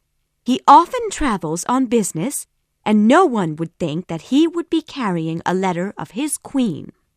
In fact, I can put the letter in his things, and he will not even know that he is carrying it." "I will trust you to help me, then," said the Queen. She ran over to a little table on which there were pens and paper. She wrote a note quickly and then closed the letter. "You will need money for this trip also," she said, pulling at a ring on her finger. "Take this ring. I believe it is worth a lot of money. Sell it and have your uncle go immediately. I will have it done within an hour." Constance left the palace and within 10 minutes was at her uncle's house. "Uncle, I need your help," Constance said. "Did you know," he cried, "that I have just spent 2 days and nights in prison?" "Yes, uncle. A short time like that passes quickly," she said without caring. "I need you to do something important for me. Do not worry, you will be paid well for it." Bonacieux's eyes became bright with excitement. "How much?" he asked. "I don't know exactly.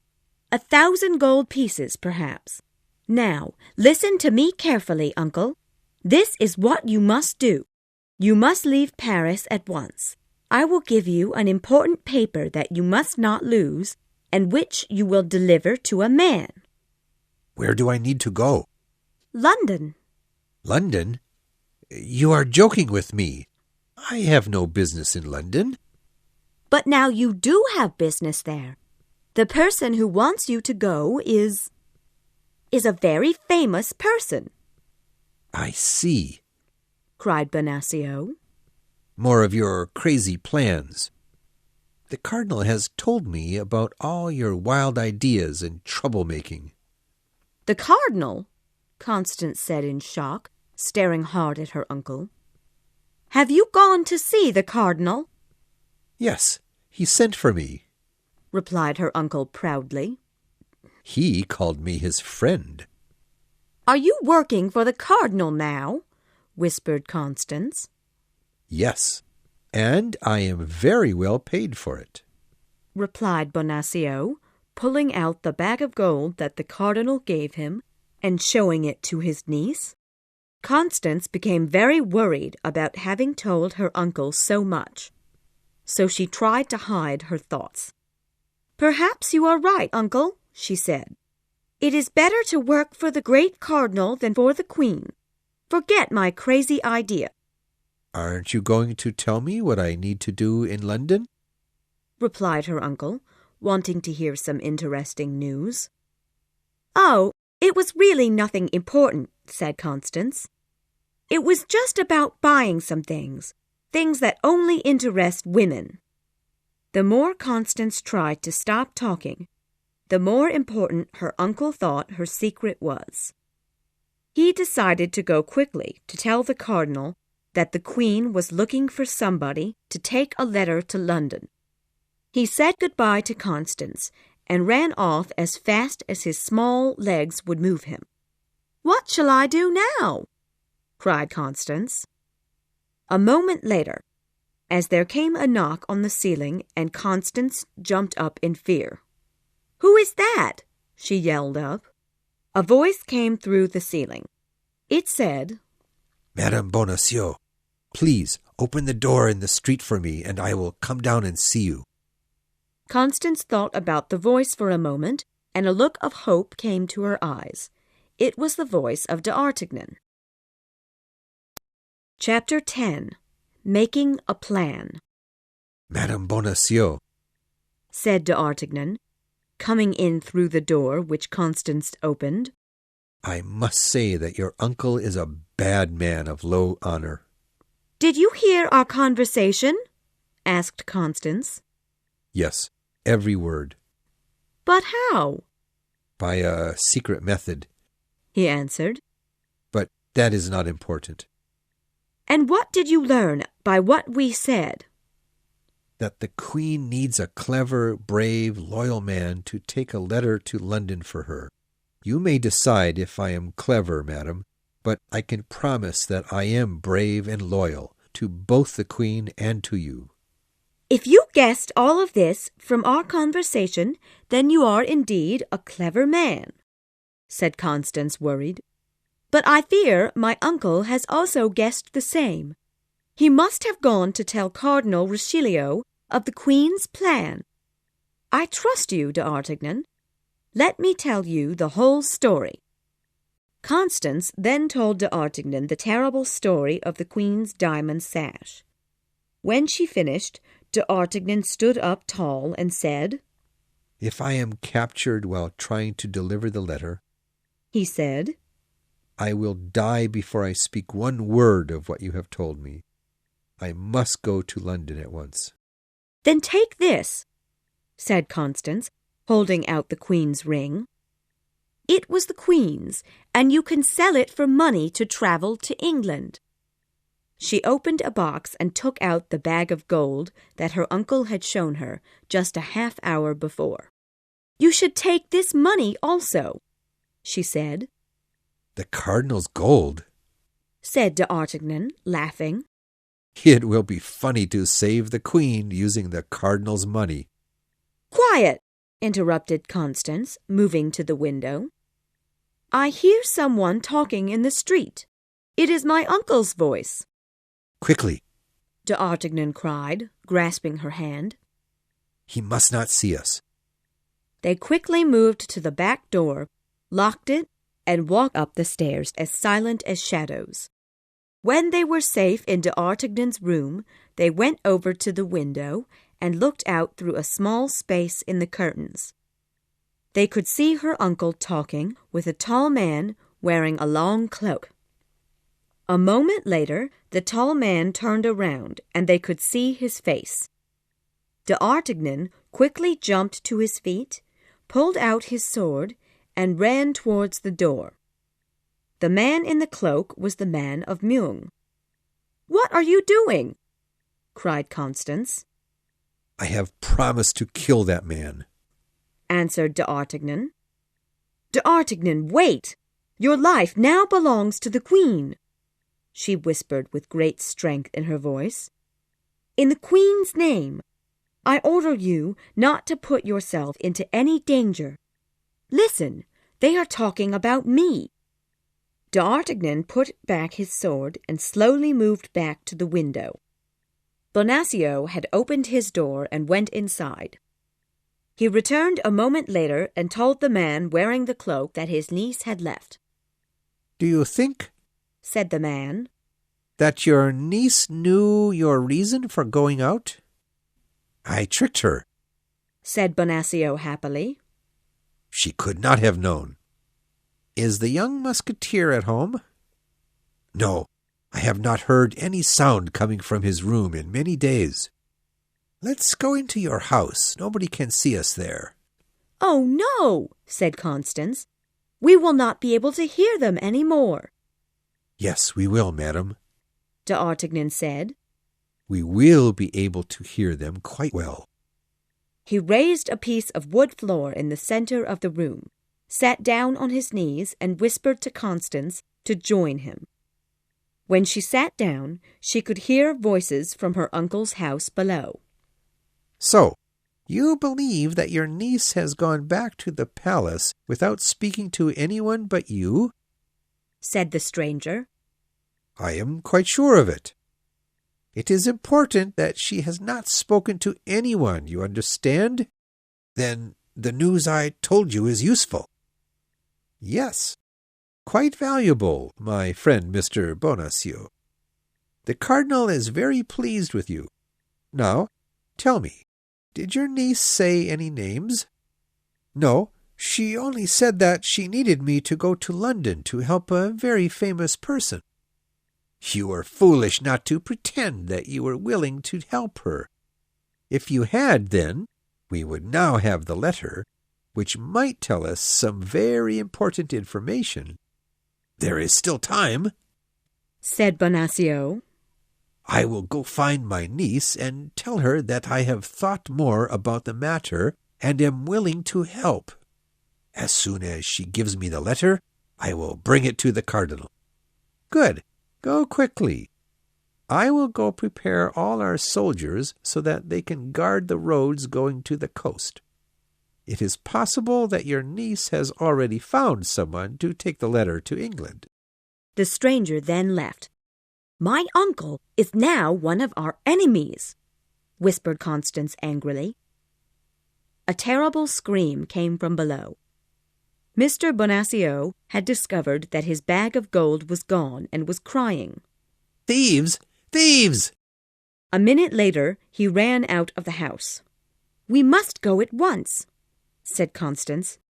Be brave, my friend, and be careful. Remember that you now serve the Queen. I serve the Queen, and you also, said D'Artagnan. I will work for her loyally and try to win her praise. But shall I also work loyally for you and win your love? Constance stood up and left the room. Her only answer was a beautiful smile on her face. A few minutes later, D'Artagnan also left the room and went to see a gold maker who he knew. He sold the Queen's ring for 2,000 gold pieces. He then went to see Mr. Treville, and he told him everything. I hope, D'Artagnan finished saying, that you can give me time away from musketeer service so that I may go to London immediately. Of course, you may go, Mr. Treville began. But if you go alone, you will be killed before you reach the coast. For this adventure, 4 good friends must go together so that one may arrive safely. Aramis, Athos, and Porthos shall join you, and you should also take your servants if they know how to use swords and guns. The young musketeer's face filled with excitement. Thank you, sir, he cried. D'Artagnan went quickly to Athos' house, where he found his 3 friends talking together. Friends, said D'Artagnan, we must go to London. London? cried Porthos. What must we do there? I cannot tell you, gentlemen, but you must trust me. Mr. Treville has let us go, and we serve the Queen. To get to London, Porthos said unhappily, we will need money, and I have none. D'Artagnan threw 2 bags of gold on the table. I have money, friends, he said. There is far more in that bag than we shall need. We will all share it. But I fear that we will not all arrive in London. It is very likely that some of us will be killed on the way. The Cardinal will use all his power to stop us from reaching the coast. I must tell you now that this is going to be an extremely dangerous journey. Could we possibly want anything more than to fight the Cardinal? Said Athos. D'Artagnan, I will follow you. I shall also. Said Aramis. You are my friend. Said Porthos. I will join. When must we go? Asked Athos. At once. Answered D'Artagnan. Our plan is simple. We will take our servants, for they are all good, strong men, and will help us in a fight. I will carry the Queen's letter here in my pocket. If I am killed, one of you must take the letter and go on. If he is killed also, then another man must carry it, and so on. If only one of us arrives in London, it will be enough to help the Queen. Friends, is it agreed? It is agreed! Shouted the Three Musketeers. Chapter 11. Rush to the Coast. That same night 8 men left Paris in the middle of the night. Athos, Porthos, Aramis, D'Artagnan, and their 4 servants. Each man carried a sword, knives, and they even had a few handguns. They traveled easily through the night, and did not have any trouble until they reached Chantilly in the early morning. They were hungry for breakfast, and went to an inn. They entered the eating hall and had a large breakfast. When they finished eating, the men stood up. Wait, my friends, a stranger yelled as they stood up. Before you leave, join me in a drink to the great Cardinal Richelieu. Certainly, Porthos replied. If you will also drink to the king's health with me. The stranger jumped to his feet and stared at Porthos. I do not know any king but the great cardinal, he cried. Then you must either be drunk or a fool, Porthos replied. The stranger reached for his sword. You cannot stop this fight now, Athos said to Porthos. We will leave your servant and horse here. Quickly, kill this man and then follow after us. The 3 men went outside and jumped on their horses. They heard the sound of steel hitting against steel through a window of the inn. They then rode fast along the road. Many miles ahead, the road became narrow between 2 high hills. In front of them, they saw about 10 men fixing the road. As they reached the men, Aramis stopped and asked one of the men where they were. Suddenly, one man yelled loudly, and all the men ran and jumped into a large hole on one side of the road, from which each man lifted a hidden gun. It's a surprise attack, D'Artagnan shouted. Ride fast. As the men rode down the road, bullets flew all around them. One bullet came so close that it shot D'Artagnan's hat off his head. Then he heard Aramis cry out loudly. A bullet had gone into his arm, but he grasped his horse hard and kept moving as fast as the others. A mile later they all stopped and did all they could to stop the blood flowing from Aramis' wound. They then rode on as fast as they could for 3 more hours. By this time, Aramis' face had become very pale. They found an inn and left Aramis there with his servant. Athos, D'Artagnan, and their 2 servants rode on, not reaching another town until after midnight, and slept in an inn. The inn owner only had 2 rooms left, and each was at opposite sides of the inn. Athos and D'Artagnan knew that it would be safer if they stayed close together, so they decided to sleep in the common hall. D'Artagnan's servant, Planchet, slept next to the door to guard them through the night. Athos' servant, Grimaud, slept outside near the horses, with orders to have them ready at 5 in the morning. Just before 5, they heard a terrible scream and the sounds of fighting near the horses. They ran outside and found Grimaud lying almost dead on the ground. He had been beaten with sticks. The horses were all gone. Athos and d'Artagnan now were certain that the Cardinal had planned against them. 2 fresh and strong horses were standing ready by the door of the inn. Their owners had slept in the inn that night and were paying their bill.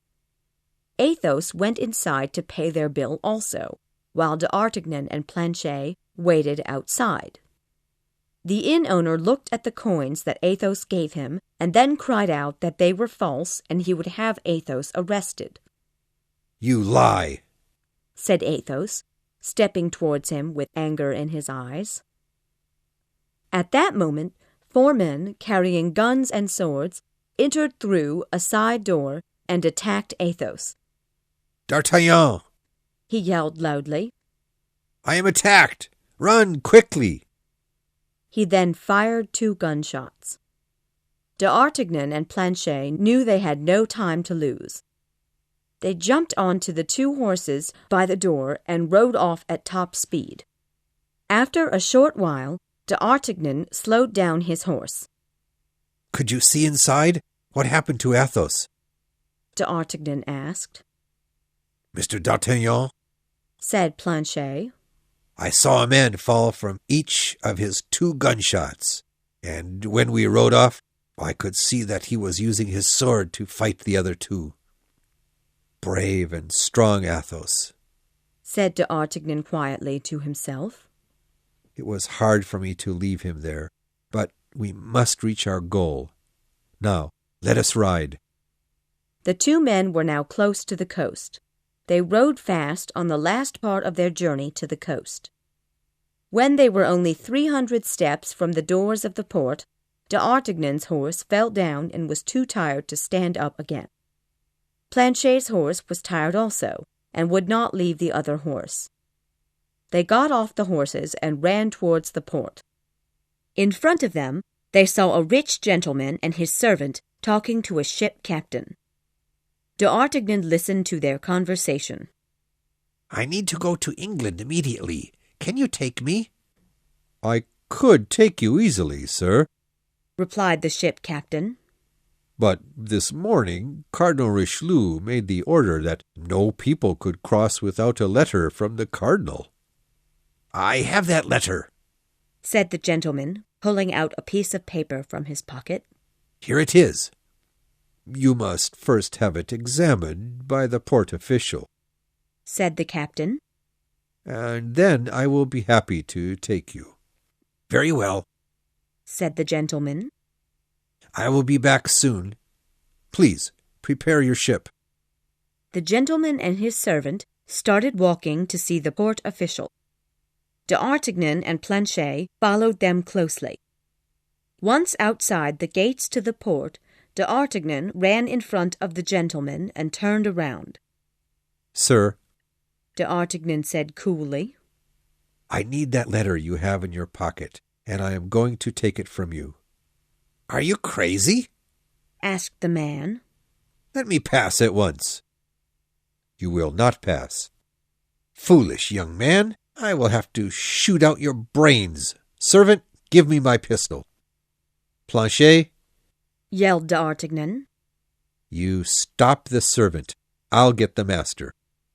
With a quick movement, Planchet threw the servant down to the ground and had a knife at his neck. The gentleman pulled out his sword and jumped at D'Artagnan, only to learn that this man from Gascony was much better with a sword than he was. Within a minute, D'Artagnan had hit the sword out of his hand. D'Artagnan hit the gentleman in the head with the handle of his sword, and the man fell down like a stone. D'Artagnan took the cardinal's letter from his pocket. The name on the letter was the Comte de Ward. Planchet and D'Artagnan then pulled the 2 men into the forest and tied them to a tree. "And now," D'Artagnan said, fixing his hair, "let's go and see the port official." He introduced himself as the Comte de Ward to the port official. "Do you have a letter from the Cardinal?" The port official asked. "Yes, here it is." "Very good," said the port official. We need these letters now because the Cardinal is trying to stop someone from crossing to England. Yes, answered d'Artagnan. it is a man called D'Artagnan. He must be stopped at all costs. Do you know him? What does he look like? The port official asked excitedly. Yes, I could describe him well, said d'Artagnan, and gave the port official a description of the real Comte de Wardes. Is he with anyone? asked the port official. He is probably with his servant. We will look for them. An hour later, d'Artagnan and Planchet were already on a ship to England. At 10 o'clock the next morning, the ship arrived in the harbor of Dover. Just a few hours after that, d'Artagnan and Planchet rode into the streets of London. Chapter 12. London. D'Artagnan had never been to London before. In fact, he only spoke a little bit of English. To find his way around, he simply wrote the name Buckingham down on a piece of paper. Every one he showed the paper to pointed him the way to the Duke's grand house. When d'Artagnan arrived, he told the Buckingham servant that he had come all the way from Paris on a matter of life and death, and that he needed to see the Duke immediately. And who are you? The servant asked. Just tell the Duke that I am the young man who wanted to fight with him in Paris. D'Artagnan replied. The servant stared at d'Artagnan in surprise, but went to find the Duke anyway. Just a few minutes later, Buckingham had come to greet d'Artagnan. Is everything all right with the Queen? He asked, showing great worry in his voice. I think she is having some kind of trouble, sir, answered d'Artagnan. I have brought you this letter from her. Buckingham reached for the letter with nervous fingers and opened it with fear on his face. He became pale white as he read. He then ordered his servant to get the wooden box that the Queen had given him. He then opened it and pulled out the blue sash covered with diamonds. The Queen gave this to me, but now the Queen needs them back again, he said, looking sad. And so they must be brought to her at once. His sad eyes stared carefully at the beautiful sash. Suddenly he cried out. All is lost. He then became even paler. There should be 12 diamonds. Now there are only 10. 2 diamonds are missing. Can they just be lost, or do you think they have been stolen? Certainly, stolen, I am sure, the Duke said angrily. Look, the sash has been cut. The Cardinal must have done this somehow. Let me think. I have only worn these diamonds one time. It was at a party in the palace about 8 days ago. Who was there that could have done this? Yes, I remember. It must have been the Countess of Winter. Who is the Countess of Winter? D'Artagnan asked. She is a woman hiding many secrets, and I believe that she works for the Cardinal. She was born in France, but she married a powerful British man about 5 years ago. 2 years ago, he died, and I remember at that time many people said that she had killed her own husband. What does the Countess of Winter look like? Asked d'Artagnan. The Duke described her beautiful face, lovely skin, and terrible heart. D'Artagnan thought for a minute and remembered the woman's face he had seen in the carriage in Meung. Milady, he whispered quietly to himself, and then said aloud, Does the Cardinal have helpers and spies everywhere? Yes, many, replied Buckingham. He is a powerful and terrible man to have as an enemy. But perhaps we can beat him. When is the Queen's party going to happen? Next Monday. Monday? We still have 5 days. Perhaps we still have enough time. Patrick! cried the Duke loudly. The servant entered the room. Patrick, go get my jeweler and my secretary, ordered Buckingham. The secretary arrived quickly. Buckingham was already sitting at his table, writing orders. Mr. Jackson, the Duke began, handing the man some papers. Go immediately to see the Lord Chancellor and explain to him that all these orders must be done at once. The secretary bowed deeply and left. I have ordered that no ships may leave England without my written permission, Buckingham said, turning to d'Artagnan. If the diamonds have not yet left for Paris, they will not get there until after you. A minute later, the jeweler arrived. Mr. O'Reilly, began the Duke, look at the diamonds on this sash, and tell me how long it will take to make 2 more exactly the same as them. I can do it in 8 days, my lord. I will pay you 3,000 gold pieces if you can make them in 3 days. My lord, it will be done. I will begin at once. The jeweler left quickly to begin working. There is only one more thing left to do, said Buckingham, turning to look at d'Artagnan. Brave sir, how can I thank you? What do you desire? A bed, my lord, d'Artagnan replied quickly. Buckingham laughed and ordered his servant to prepare him a room next to his own. D'Artagnan slept for many hours. 2 days later, the jeweler returned with the diamond earrings. They were copied so perfectly that neither Buckingham nor d'Artagnan could see any difference between the new diamonds and the old ones. Here, he said to d'Artagnan, are the diamonds you came to get. Please tell the Queen that I have kept the wooden box, since it is the only thing of hers that she has left to me. And now, please tell me how I may repay you. I am the loyal servant of the Queen. I need no pay. Very well spoken, Buckingham said. Now, here is what you must do. I have prepared a ship for you. It will take you directly to the town of St. Valery on the French coast. Go to the town's only inn and ask to see the inn owner. Tell him the secret word, forward, and he will give you a fresh horse and directions to the next town and inn. When you reach the next inn, say the secret word again, and he will give you a fresh horse and more directions, and so on. On your journey to Paris, you will stop at 4 inns. Please tell each inn owner your address in Paris, and they will have the horses sent there. Please accept one of these horses as my gift of thanks, and to ask your 3 friends to take the others. That is, if your friends did not lose their lives helping the Queen. I pray that they have not. Thank you for your help, my lord, said d'Artagnan with a bow.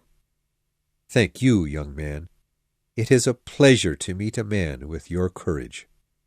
D'Artagnan shook hands with the Duke, bowed, and left the house. He made his way to the river quickly. He found the ship that the Duke had prepared. He gave his letter of introduction to the captain, and they left for France immediately. Many ships were stopped in the port, waiting for the Duke's permission to leave. Passing by one ship, d'Artagnan saw the woman from the carriage in Meung, the woman called My Lady, also known as the Countess of Winter. She was walking anxiously up and down the floor of her ship.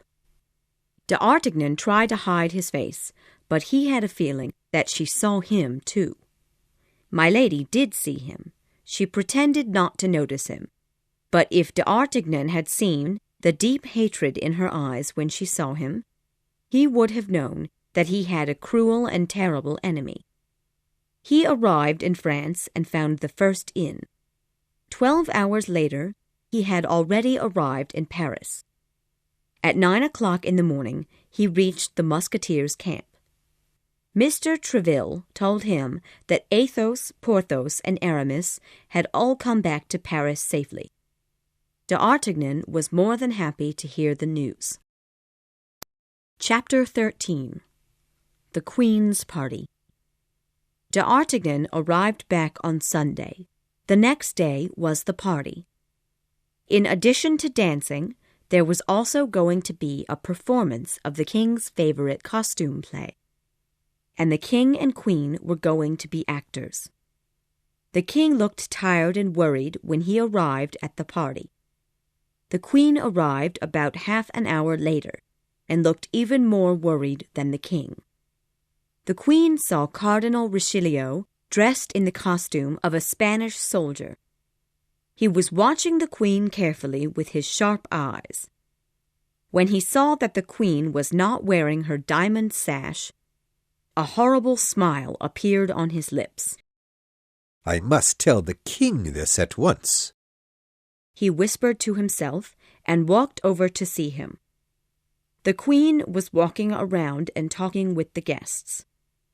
Suddenly the king, followed closely by the cardinal, rushed up to her. "Madam, why aren't you wearing the diamond sash I gave you?" he asked sharply. "I was worried that I might lose them at such a large party," the queen replied, a quite nervous voice. "I am sure you will not, madam. What is the point of me giving you beautiful things if you are afraid to wear them?" "I will have my servants go get them," the queen replied. "Do so at once, madam," the king said coldly, "for the costume play will begin very soon." Both the king and the queen then went to their rooms to change for the play. The king came back first. He was dressed in the costume of a hunter. The cardinal handed the king a small box. The king opened it and saw 2 diamonds inside. "What does this mean?" the king asked in anger. "Nothing, sire. The cardinal replied softly. Only, if the queen is wearing her diamonds, count them. If you only find 10, ask the queen who could have stolen the 2 diamonds that are here." The king stared at the cardinal and was about to question him, but before he could say anything, the whole hall became quiet, and all the guests spoke in whispers of great respect. The queen had entered the hall, dressed in the costume of a huntress.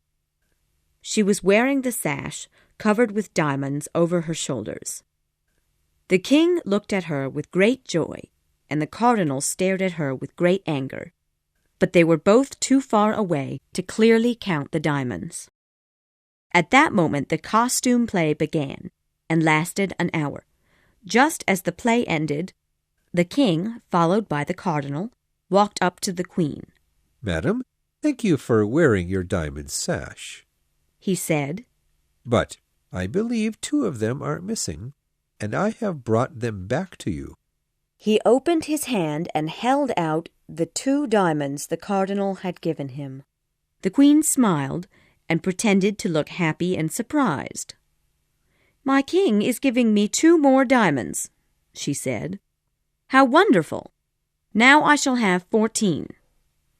The cardinal walked up next to the queen, while the king's eyes counted the diamonds on the sash. All 12 diamonds were still there. The king turned angrily to Cardinal Richelieu. "What do you mean by this?" he asked loudly. The cardinal's eyes became hot and angry, but he smiled with his lips. "It means, sire," replied Richelieu, "that I wish to give the queen 2 more diamonds, since this party is in her honor. Because I would not dare give them to her myself, I needed to use this method to persuade her to accept them." The queen held out her hand to the cardinal and smiled. "Thank you, Cardinal Richelieu.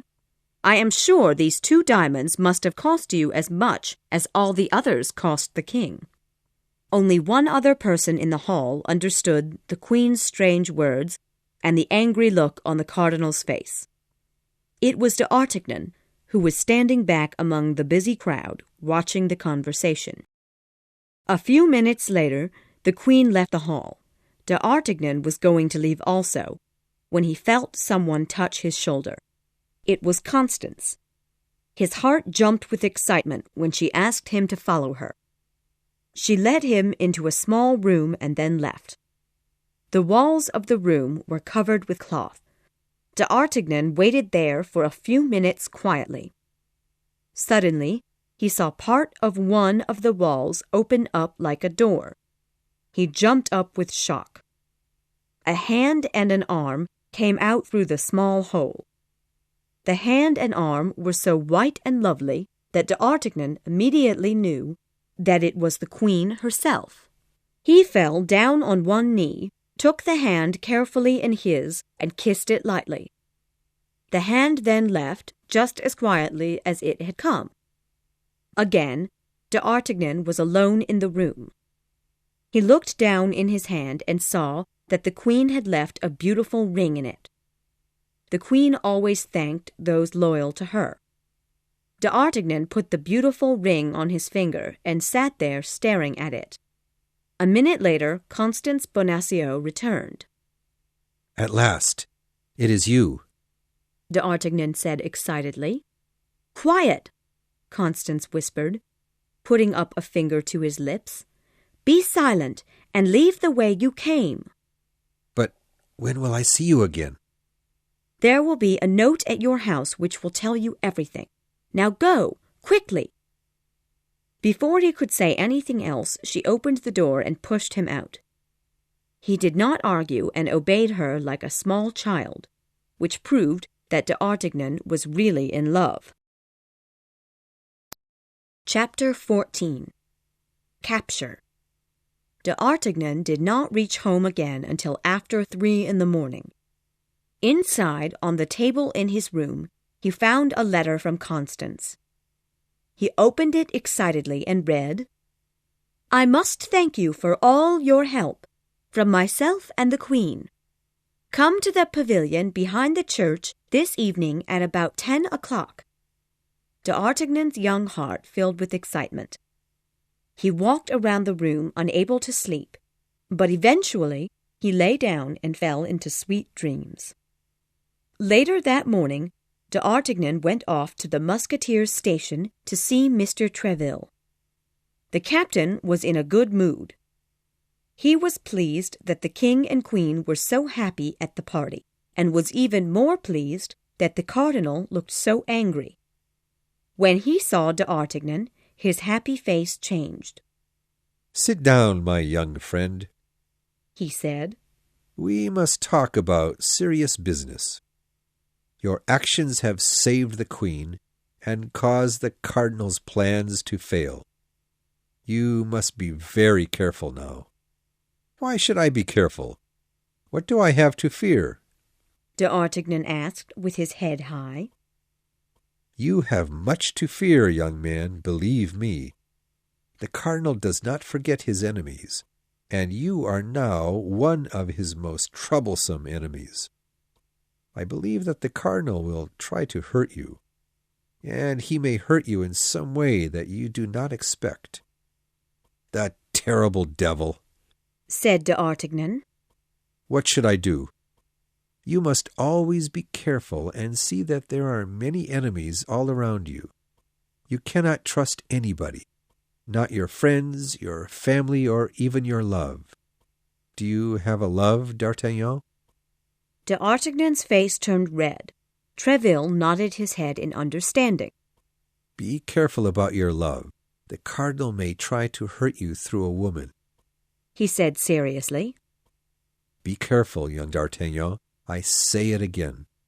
You are the enemy of the most powerful man in France." D'Artagnan left the Musketeers' station and went to see Athos, Porthos, and Aramis. He heard about each of their journeys, fights, and their return to Paris. At 9 o'clock that night, D'Artagnan left for the church and soon arrived in front of the pavilion. It was in the church garden in a quiet spot. D'Artagnan sat against a tree and waited. A few minutes later, the church bells rang 10 times. D'Artagnan did not move. He just watched the pavilion closely. All the pavilion's windows were closed except a small one on the first floor. The church clock hit 10:30. D'Artagnan felt his body become cold, but it was a warm night and he did not know why. He began walking up and down and became more and more worried about the quiet. Finally, 11 o'clock came, and D'Artagnan became very afraid that something terrible had happened to Constance. He decided to look into the pavilion. He climbed in through the window and walked up to the second floor. On the second floor, one of the windows was broken in, and the door was broken also. A table and many chairs were turned over, and D'Artagnan could tell that there had been a violent fight. D'Artagnan climbed back out of the window and ran quickly down to the street. His heart was moving fast, but his mind was clear. He saw things that he had not seen while coming to the church. The ground was covered with the footsteps of horses, and the wheels of a carriage had made small holes in the soft ground. A few minutes later, he was riding his horse fast towards Paris. It was not until 6 in the morning that D'Artagnan arrived back at his house. Mr. Bonacieux was waiting at his door. "Hello, young man," he began. "It seems that you have a very happy night. It is 6 in the morning, and you are just coming home, eh?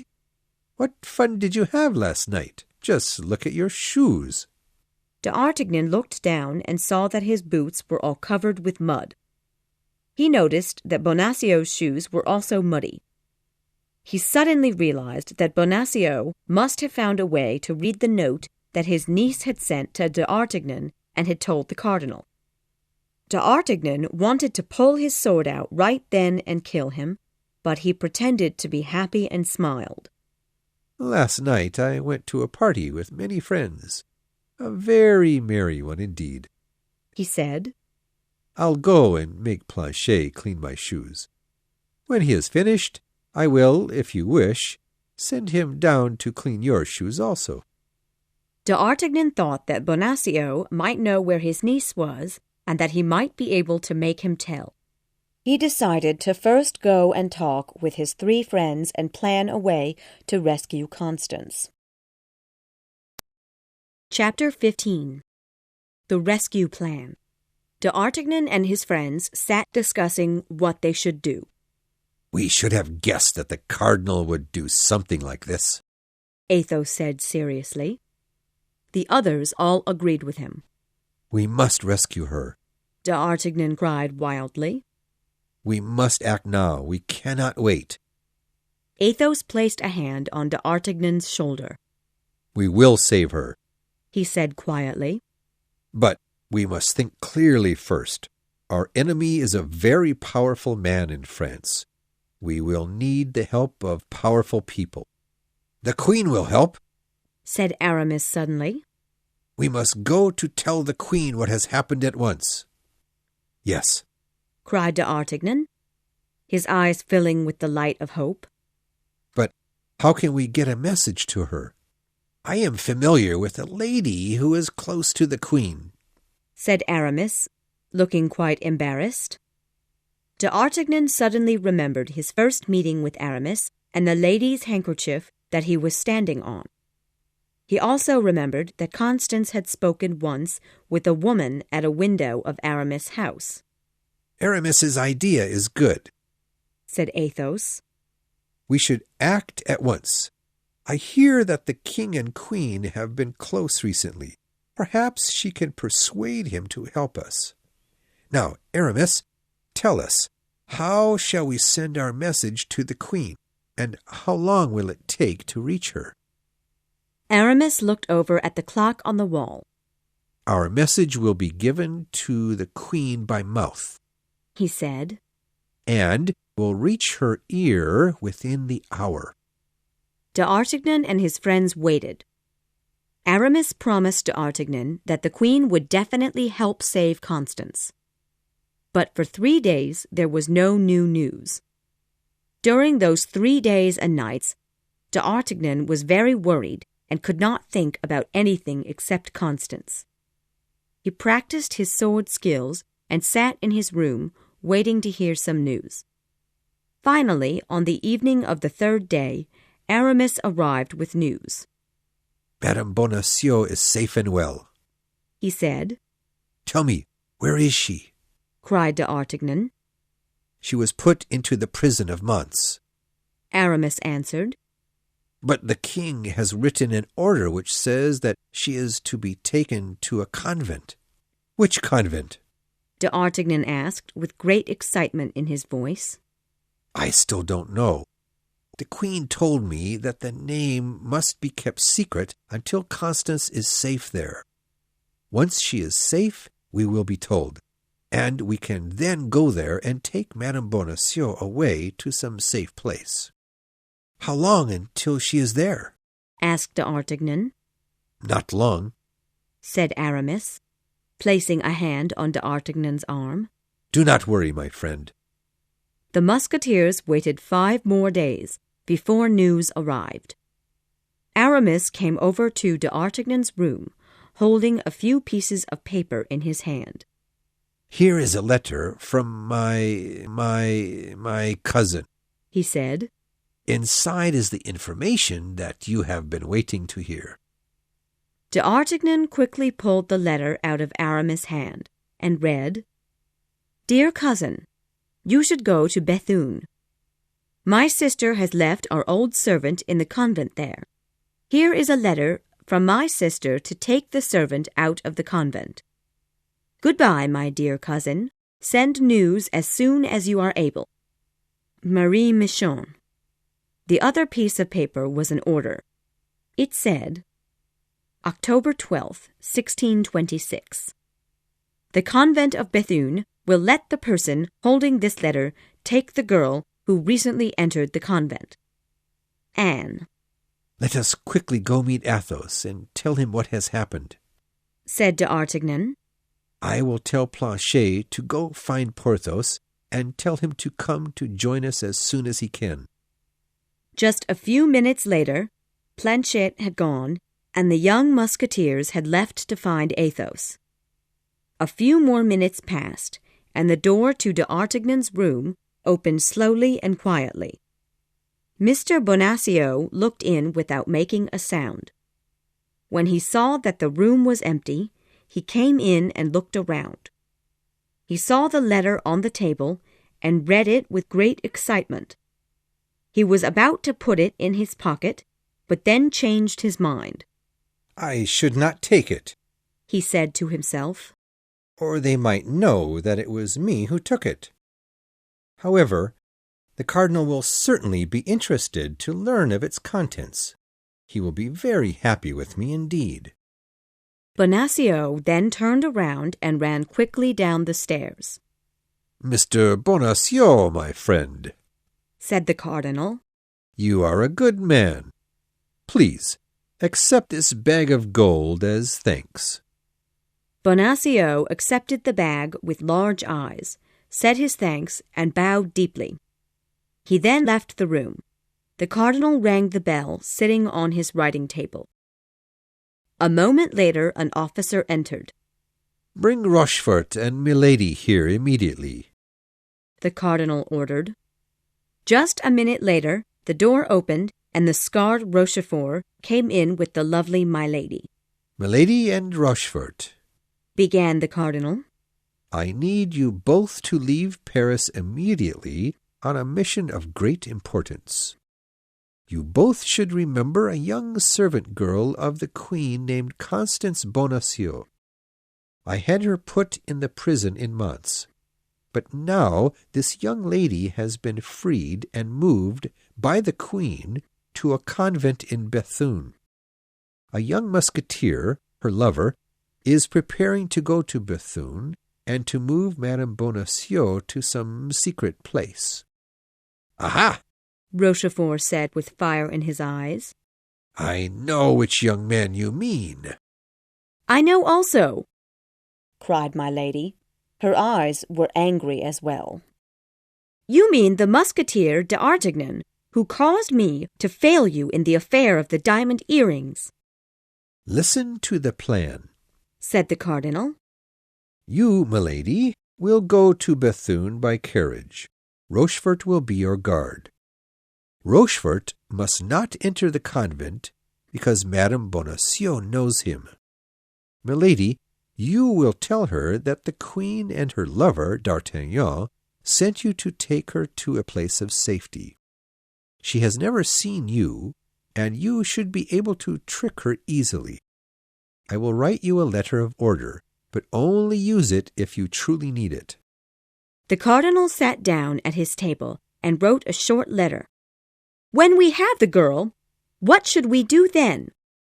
My lady asked, as he finished writing. Where should we take her? The cardinal thought for a moment and then wrote one word on the bottom of the letter. It is written here, he said. The cardinal then wrote another letter and handed it to my lady. Make her sign this letter. Let her know that she will stay guarded until she signs it. This letter will be very useful to me. Milady, use all your skills to persuade her to sign the letter. My lady smiled terribly. Cardinal, she said with eyes hard as stone, I promise that I will not fail you again. Chapter 16. The Race to the Convent.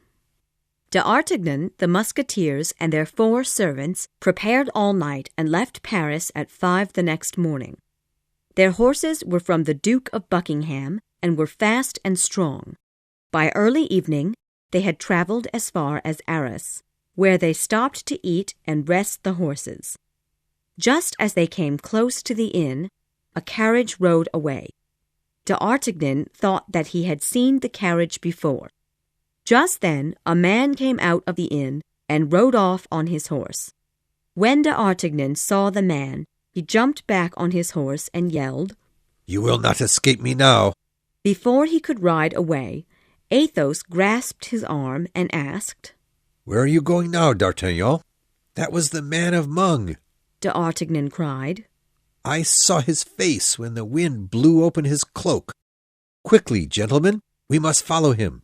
My dear D'Artagnan, said Aramis, you must remember that his horse is fresh and ours are tired from a day of travel. We have no chance of following him. Just then, the inn owner came running outside. Mister, he yelled after the man of Meung. Mister, you dropped a piece of paper. Friend, said D'Artagnan, turning quickly to the owner, I will give you a piece of gold for that paper. The host looked at him with large, happy eyes, and then said with a smile, Of course. Here it is. D'Artagnan opened the paper, read the words on it, and suddenly gave a shocked yell. It is a death order signed by the Cardinal himself, he said. Friends, look at this. The musketeers came close to read the words. October 13th, 1626. It is by my permission and for the good of France that the man holding this letter has killed who he has killed. Richelieu. And then, written at the bottom of the paper, just one word, Armentières. That must be his destination, said Athos, putting a hand on D'Artagnan's shoulder. And he is just on some business of the Cardinal's. Come, D'Artagnan, remember our business. Let us eat and rest, and then ride on to Bethune in a few hours. Athos then walked into the inn, followed by Aramis and Porthos. D'Artagnan waited outside for a moment, looking down the road. He then made a decision, one that he would regret for the rest of his life. He turned around and followed his friend into the inn, and let the man of Meung ride on. In the middle of the night, Constance Bonacieux was awakened in her small room at the convent. "Wake up, my child. You must dress at once," said the head of the convent. "Someone has come from Paris to see you." Constance's eyes filled with excitement, and she sat up quickly. "Is it a young man?" she asked. The woman shook her head slowly. "No, a young lady," she answered. "A very lovely lady, the Countess de la Fère." The excitement left Constance's face. "I do not know her." Constance dressed and was then led into a room where a young woman sat at a table covered with food and wine. My lady stood up and raised her hands to Constance. "My dear lady, do you not know why I am here?" she asked softly. "How can I know? I know nothing." "Perhaps you know my husband, the musketeer called Athos," said my lady. "Yes," said Constance. "I have heard his name from d'Artagnan." "I have heard all your news, about how you were captured in the pavilion at the church," said my lady, "and about how the Queen rescued you from prison. I have also been told, by the handsome d'Artagnan, who truly loves you with all his heart—" "Did he send you here to say that he will soon come?" Constance asked hopefully. My lady shook her head sadly. "No, he cannot," she said. "Both d'Artagnan and my husband are watched day and night by the Cardinal's men. They did not dare to come here and lead the Cardinal to you. Because of this, they have sent me here to take you to a safe place." "You are here alone?" asked Constance, looking shocked. "Yes, my dear lady, and we leave here quickly. Many times while traveling here, I thought that someone was following my carriage." My lady sat down again and looked at Constance's face to see if she believed her. It seemed that Constance believed her. She did not think that a woman could be one of the Cardinal's spies. "What must I do?" Constance asked. "You must come with me," replied my lady. "My husband has a secret place where we can hide and wait for d'Artagnan." "I understand. You are right," cried Constance. "I will go and prepare." Suddenly, they heard the sound of horses running on the road outside. My lady ran over to the window and looked out into the night. "Oh, my God!" said Constance, afraid. "Who is that outside?" "I may have been followed by the Cardinal's men," said my lady. "Wait there." The horses came closer and stopped outside the convent. My lady looked out and saw 8 men on horses. She recognized one of them as d'Artagnan. "It's the Cardinal's guards," she cried, turning to Constance. "Quickly, we must run." "Yes, we must go," said Constance, but she was too afraid to move. They then heard the horses stop under the window. Then came the sound of my lady's carriage, which rode off quickly. Then 4 gunshots were fired. "Your carriage has gone," cried Constance. "We can still escape safely," cried my lady. "We can run across the garden. Hurry! We must go before they come inside." Constance was filled with fear. She walked a few steps and then fell down on her knees. My lady tried to carry her, but was not strong enough. "Stand up, woman! We must run!" she cried in anger. "I can't," Constance said, crying loudly. "I am too afraid. I cannot move. Leave me and escape yourself." "I will not leave you here," cried my lady. She ran over to the table and poured a glass of wine. She then mixed some poison into the glass that she had hidden in her dress. My lady then gave the glass to Constance and said, "Drink this wine quickly. It will give you strength." She put the glass up to Constance's lips and made her drink. "This is not how I wished to take revenge," thought my lady, "but I now have no other way." She put the glass down on the table and quickly ran out of the room. Constance tried to stand up, took a few steps, and fell back down into a chair, not able to move. There was a loud yell, and a moment later the door to the room flew open. D'Artagnan and the Three Musketeers rushed into the room. D'Artagnan threw down his sword and pistol and ran over to Constance. Athos, Porthos, and Aramis put their swords and pistols back into their belts and stood watching D'Artagnan. Constance's face was pale, and she looked at D'Artagnan like she was dreaming. "You've come to save me," she said. "She said you wouldn't." Yes, yes, D'Artagnan said softly. we have come and all is well now. "She said you wouldn't come," repeated Constance weakly. She? Who do you mean? Asked D'Artagnan. "Athos' wife. She heard your horses and thought you were the Cardinal's guards. She just ran away," I still don't understand. said D'Artagnan. Who is this woman? "The woman whose carriage was outside at the door," What is her name? cried D'Artagnan. "I can't remember. It is strange. My head hurts.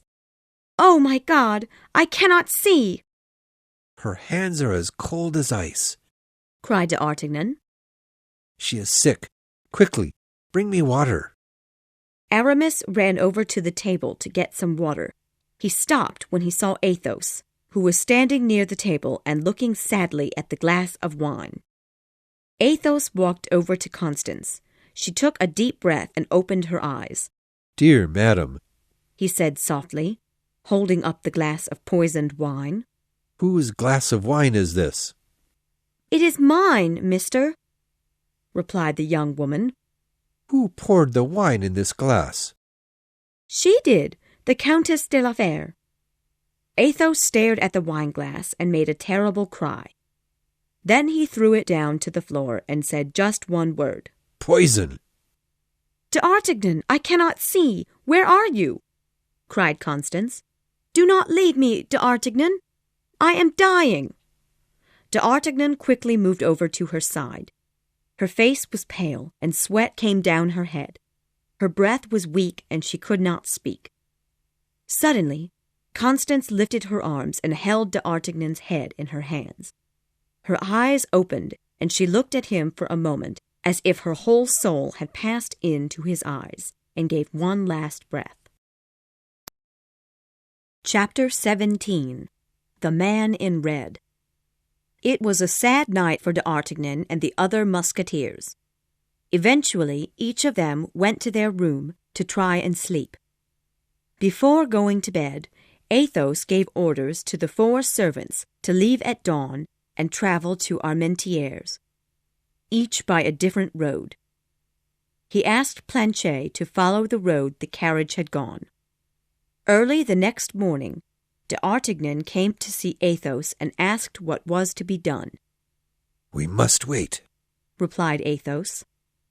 A few hours later, the woman of the convent told the musketeers that the funeral of Constance would happen at noon. At noon, the 4 friends went to the convent. The funeral bells were ringing, the church was open, and Constance's body lay there wearing a white dress. At the church door, D'Artagnan's courage failed him, and he turned around to look for Athos, but Athos had disappeared. Athos had walked to the garden. He was following my lady's foot tracks. He discovered that she had left through a back door that led into the garden and had gotten in her carriage there. Athos went back to the inn and found Planchet there waiting for him. Planchet had followed the tracks of the carriage and seen the inn where the horses had stopped. He knew that my lady had gone to Armentières. There was only one inn in the town. It was called the Post. Planchet went to the inn and learned from the inn owner that a young woman had arrived the night before in a carriage. She was with a man on horseback, but he left her an hour later.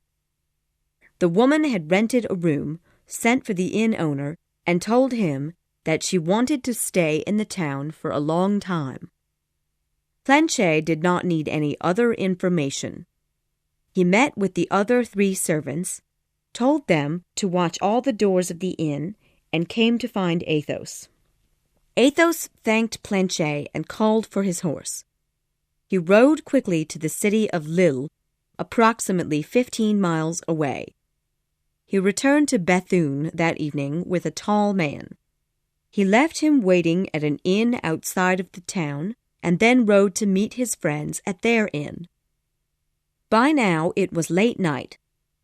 Athos bought a fresh horse from the inn owner, then called his friends together and told them that the time had come for their journey. Within a few minutes, all 3 were ready and waiting outside the inn. Athos came down last and saw that d'Artagnan was already on his horse. "Wait," cried Athos. "We must wait for one more man." The 3 men looked at each other surprised, but Athos did not say anything. Planchet brought Athos his horse, and he jumped lightly up on its back. "Wait here for me," he said. "I will be back soon." He returned 10 minutes later, riding next to a tall man wearing a large red cloak. Again the Musketeers looked at each other surprised. Athos still said nothing, however, and the Musketeers, Planchet, and the man in the red cloak left on the road to Armentières. As they came close to Armentières, the sky became dark and it began to rain heavily. They covered their heads with their cloaks and rode on in the rain. As they entered the town, a man stepped out into the middle of the road. He raised an arm, telling the men to stop. Athos recognized his servant, Grimaud. "Is something wrong?" he asked. "Has she left the town? Where is she?" Grimaud pointed east towards the river Lys. "She is in a small house in the forest. It is about half a mile from here, in the direction of the river," he said. Grimaud led the group into the forest. Many minutes passed. Grimaud again raised his arm, and the men saw a small and lonely house sitting near the river. Close to the house, on the river bank, sat a small boat. One window of the house had a light in it. Then a man climbed down from a tree who had been hiding in the branches. It was Porthos' servant, Mousqueton. "She is still in the house," he said. "Bazin is watching the door." "Good. Athos whispered quietly. You have done well." He jumped off his horse and gave it to Grimaud. He then walked quietly towards the window. He climbed the wall and stared in the window. He could see a woman sitting in a chair near a fire. From the window he could not see her face, but he knew it was certainly the woman he wanted to find. At this moment, one of the Musketeers' horses made a sound. My lady turned her head and saw Athos' face in the window. She screamed and jumped up. Athos kicked the window open with his knee. The glass broke, and Athos, full of thoughts of revenge, jumped into the room. My lady ran to the door and threw it open. D'Artagnan stood outside the door, wet from the rain and pale in his face. He held a pistol in his hand and looked like the spirit of death. My lady fell back with a scream of fear. "Put down your pistol, D'Artagnan," yelled Athos. "We must take this woman to a court, not kill her. Come in, gentlemen." My lady looked up at the men, white and afraid. "What do you want?" she suddenly screamed. Athos stared down at the woman on the floor. "We plan to judge you according to your crimes." Chapter 18. The Trial. "You may speak to defend yourself," said Athos. "Mr. D'Artagnan, you may speak to her first." D'Artagnan stepped closer to my lady. "I have little to say," he began. "I believe this woman fed poison to Constance Bonacieux, who died yesterday." Athos turned to Porthos and Aramis. "We also believe this," they said together. "Now it is my turn," said Athos, who suddenly became strangely pale. "Gentlemen, I know this woman well. She is my wife.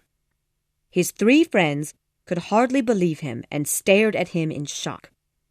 My lady covered her face with her hands. I must tell you my secret. My true name is not Athos. Mr. Treville is the only man in Paris who knows my real name, said Athos. Gentlemen, last night you heard Madame Bonacieux say my name. I am the Comte de la Fère. I married this woman here when she was only 16 years old, and she was as lovely as an angel. She lived with her brother, who was a religious man, in a town where I was the official. They had recently come to the town, and nobody knew where they came from. Still, she was so beautiful, and her brother was so good, that nobody asked them about their past. I fell in love with her when I first saw her, and married her even though my family did not want me to. In our first months together, I quickly discovered that her lovely face hid a terrible heart. Athos stopped talking for a moment, and a strange smile appeared on his lips. One day, he continued, I saw her changing clothes in the light. She had never let me see her body in the light before, and I learned why. On her shoulder she had a tattoo. It was the mark of death, saying that she was going to be executed.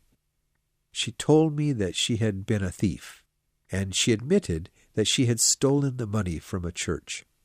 He paused again, but the others were too shocked to speak. I was a high official, and in my land I had the power of life and death. So I tied her hands and legs and hung her on a tree, and left her there to die. As you can see, my friends, she did not die then, although I believe that she did. Are you sure that this is the same woman? Asked Porthos, staring at my lady in shock. You can see yourself, said Athos, and he pulled the shirt off her beautiful shoulders. On one of her lovely shoulders was the mark of death. My God, Porthos said, then became quiet again. My lady made a cry of anger and pulled her shoulders back into her shirt. She stared at Athos with eyes full of hate. I dare you to find the man who gave me the mark, she screamed. Only he has the right of the law. Quiet, said a deep voice. I will answer to that. The tall man in the red cloak took a step forward, and then lifted a hand and took off his cloak. My lady looked up at his face, and her eyes filled with fear. Oh, no, no, no, she screamed. You are... She could hardly speak from fear. You are the executioner of Lille. Chapter 19. The Execution. The musketeers all stepped back, and the man wearing the red cloak stood alone in the center of the room. Please forgive me, cried my lady, falling down on her knees. The man said nothing and waited for silence. That woman, he began, was once a lovely young girl. She was as beautiful as she is now. She joined a convent and became a nun. The head of the convent was a young man, and he fell in love with her. Eventually she persuaded him to marry her and to travel far away together. But they needed money to escape to another part of France. She stole many things from the church, and the man sold them. But then, just before they left, they were arrested. They were taken to prison, and within a week the prison official's son had fallen in love with her. She was punished with 10 years in prison, but he helped her to escape. The head of the convent was also punished with 10 years, and to be marked. At that time, I was the executioner of the city of Lille. As this woman has already said, it was my job to mark the man, and I did, and that man was my only brother. I promised myself that the woman should at least share his punishment because she had stolen and destroyed him. I learned where she was hidden, so I went to find her. I caught her and placed the same mark on her shoulder that I had to give to my brother. When I returned to Lille, I learned that my brother had just escaped from prison. The people of the town thought I had helped him escape, and they put me in prison until he was caught. My brother, of course, did not know this. He had followed this woman. They went together to the town of Berry, and he found a job. They told everyone that this woman was his sister. A short time later, the official of that area fell in love with her and asked to marry her. She left my brother to marry the official and became the Countess de la Fère. My brother's heart was broken, and he could not live in the same area as her. He decided to come back to Lille. When he learned that I was put in prison for him, he came and took my place willingly. I was set free, and my brother was put in prison. A few nights later he killed himself. That is the story of this woman's crime, and why she was given the mark of death. Mr. d'Artagnan, Athos said seriously, what punishment do you think should be given to this woman? The punishment of execution, answered d'Artagnan. Mr. Aramis and Mr. Porthos, Athos continued, you are judges here. What punishment do you believe is fair? The punishment of execution, answered the Musketeers. My lady screamed and moved forward on her knees towards her judges. She tried to speak, but no sound came out of her mouth. The executioner grasped her arm and pulled her out of the house. The executioner brought her to the boat on the river. He then tied her hands together. She turned to the men and cried out, "You all are murderers! 9 men to kill 1 woman!" A woman? You are not a woman, Athos said coldly. You are a terrible devil escaped from hell, and we are now sending you back. You do not have the power of life and death. You are not judges, screamed my lady. You cannot kill me. You are not a judge, and you killed Constance Bonacieux, said d'Artagnan. My lady yelled in fear and fell down on her knees. The executioner began to prepare the boat. "Oh, God!" she screamed. "Are you going to throw me in the river?" Executioner, do your job, said Athos. Yes, sir, willingly, answered the executioner. For I believe that, in the eyes of God, I am doing right. The boat began to move slowly across the river. The musketeers watched the boat cross to the other side. The sky was red, and the executioner and my lady looked like black shadows. In this time, my lady was able to untie the rope around her hands and feet. When they reached the other side, she jumped away from the boat and began to run.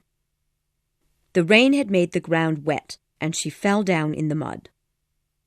The musketeers on the other side of the river saw the executioner slowly raise his arms. His sword was bright with moonlight. His 2 arms came down with great speed and power, and my lady gave out one last little cry. Chapter 20. The Cardinal's Messenger. When d'Artagnan returned to Paris, he rented some rooms near the house of Athos. One evening, while he sat thinking over a bottle of wine in his bedroom, there was a loud knock at the door. Before d'Artagnan could stand up, the door was pushed open. The man at the door looked around the room and quickly saw d'Artagnan. D'Artagnan stood up and turned to the door. When he saw who it was at the door, he gave out a cry of excitement. It was the dark stranger of Meung. D'Artagnan jumped forward and pulled out his sword. At last, he yelled with a smile. This time you will not escape from me. I did not come to fight, mister, the stranger replied. I have come in the name of the king to arrest you. What? D'Artagnan exclaimed. Who are you? I am the Comte de Rochefort, and I have been ordered to take you to the Cardinal. D'Artagnan stood in his place for a moment and then put away his sword. He smiled and said lightly, You may take me to the Cardinal, but I will still fight you one day. The two men got into a carriage and rode to the Cardinal's palace, where D'Artagnan followed Rochefort up to the Cardinal's library. The Cardinal was sitting at his desk writing. He looked up and told Rochefort to leave, then stared at D'Artagnan for a long time. Mister, he said, I have written the order for your arrest. Do you know why? No, sir. The only thing I have done that I could be arrested for, you still do not know. Richelieu again stared at the young man. Mr. d'Artagnan, he began, you came to Paris about 8 months ago to become a musketeer and find your fortune in the world. On the way here, you rode through the town of Meung, where you met Rochefort and started a fight. I don't know what else happened there, but it was something. Mister, said D'Artagnan, that man stole my... I don't care.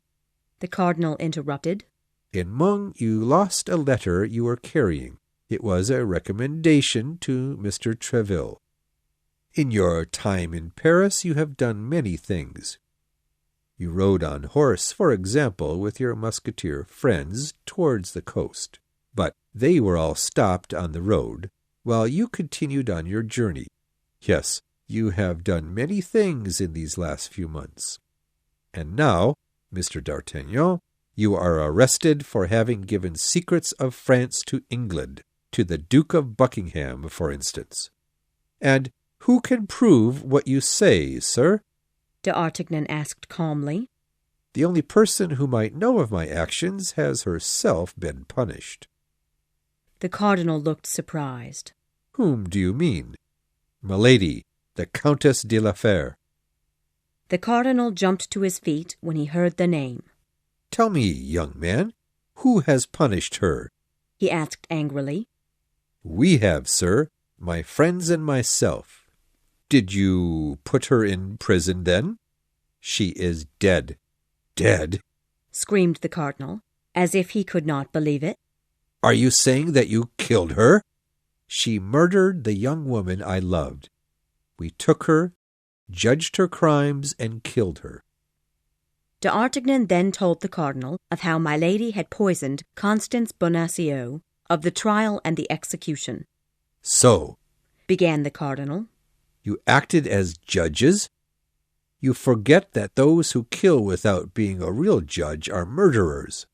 We are not, sir, replied D'Artagnan quietly, since I have a letter of permission in my pocket. Permission? Signed by whom? By the king? Great anger came across the Cardinal's face. No, replied D'Artagnan. Signed by you. Me? Young man, you are crazy. Sir, you will certainly recognize your own writing. D'Artagnan then took a letter from his pocket paper, which the Cardinal read aloud. October 13th, 1626. It is by my permission and for the good of France that the man holding this letter has killed who he has killed. Richelieu. The Cardinal sat thinking for a long time. He read the paper again and again. Then he slowly tore it in small pieces. Now I am in great trouble, thought D'Artagnan. The Cardinal picked up a pen, wrote a few lines on a piece of paper, and signed his name on it. I will certainly go to prison, at least, thought D'Artagnan sadly. Take this, the Cardinal said suddenly, handing D'Artagnan the piece of paper. I have taken your paper and changed it with this one. The name on the letter is still missing. I will let you write it in. D'Artagnan read the piece of paper and could not believe what he saw. The letter was a promotion to become a captain in the Musketeers. He dropped down onto one knee. Sir, he began, I should not receive this letter. I have 3 friends. They are also musketeers, and they are better than I. You are a man of great courage, Mr. D'Artagnan, the cardinal said, smiling at how quickly he had changed his enemy into a friend. I admire strong and brave men. You may do anything you wish with this letter of promotion. Just remember that I have given this letter to you to make the choice. I will never forget your kindness, replied D'Artagnan. The cardinal turned to the door and called, Rochefort! Rochefort entered immediately. Rochefort, the cardinal began, Mr. D'Artagnan is now my good friend. Do not fight with one another. Shake hands and become friends if you value living. The two men shook hands, greeted each other politely, and smiled to the cardinal. They then left the room together. We will have the opportunity to meet again, shall we not, Mr. D'Artagnan? Said Rochefort as soon as the door was closed. Soon, answered D'Artagnan. I will be ready, said Rochefort. Did I hear you two talking? Said the cardinal, opening the door. Again the two men shook hands, smiled at each other, and bowed to the cardinal. D'Artagnan ran quickly to Athos' rooms. He told Athos everything that had happened when he saw the cardinal. After finishing his story, he held out the promotion letter and said, This, of course, should be yours. Athos smiled at D'Artagnan and shook his head. No, my friend, he said.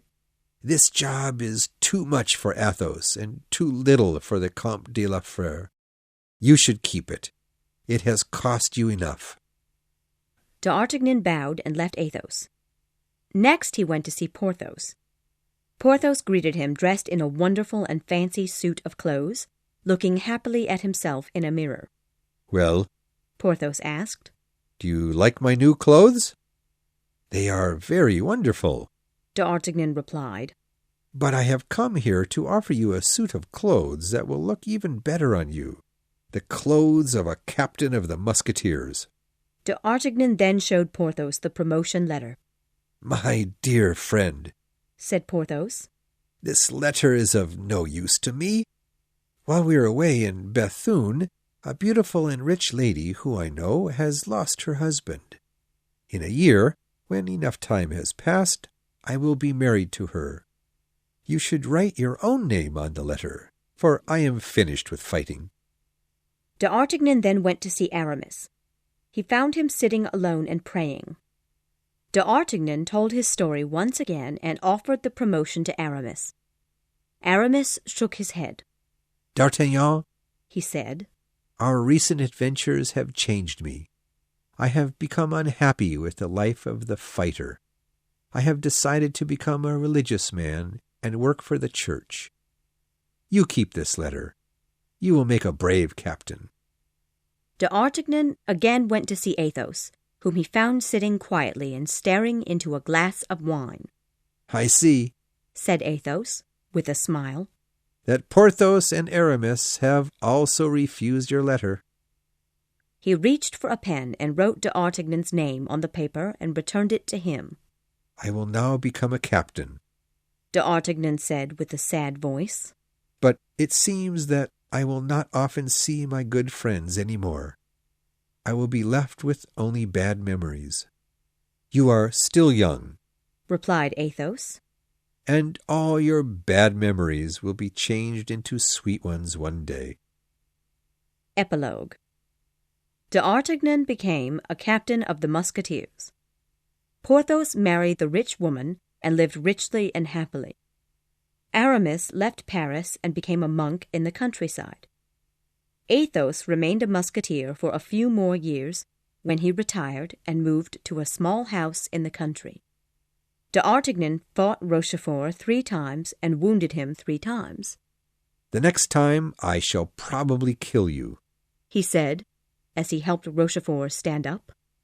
Then it is better for me that we stop fighting, replied Rochefort, and let us become friends instead.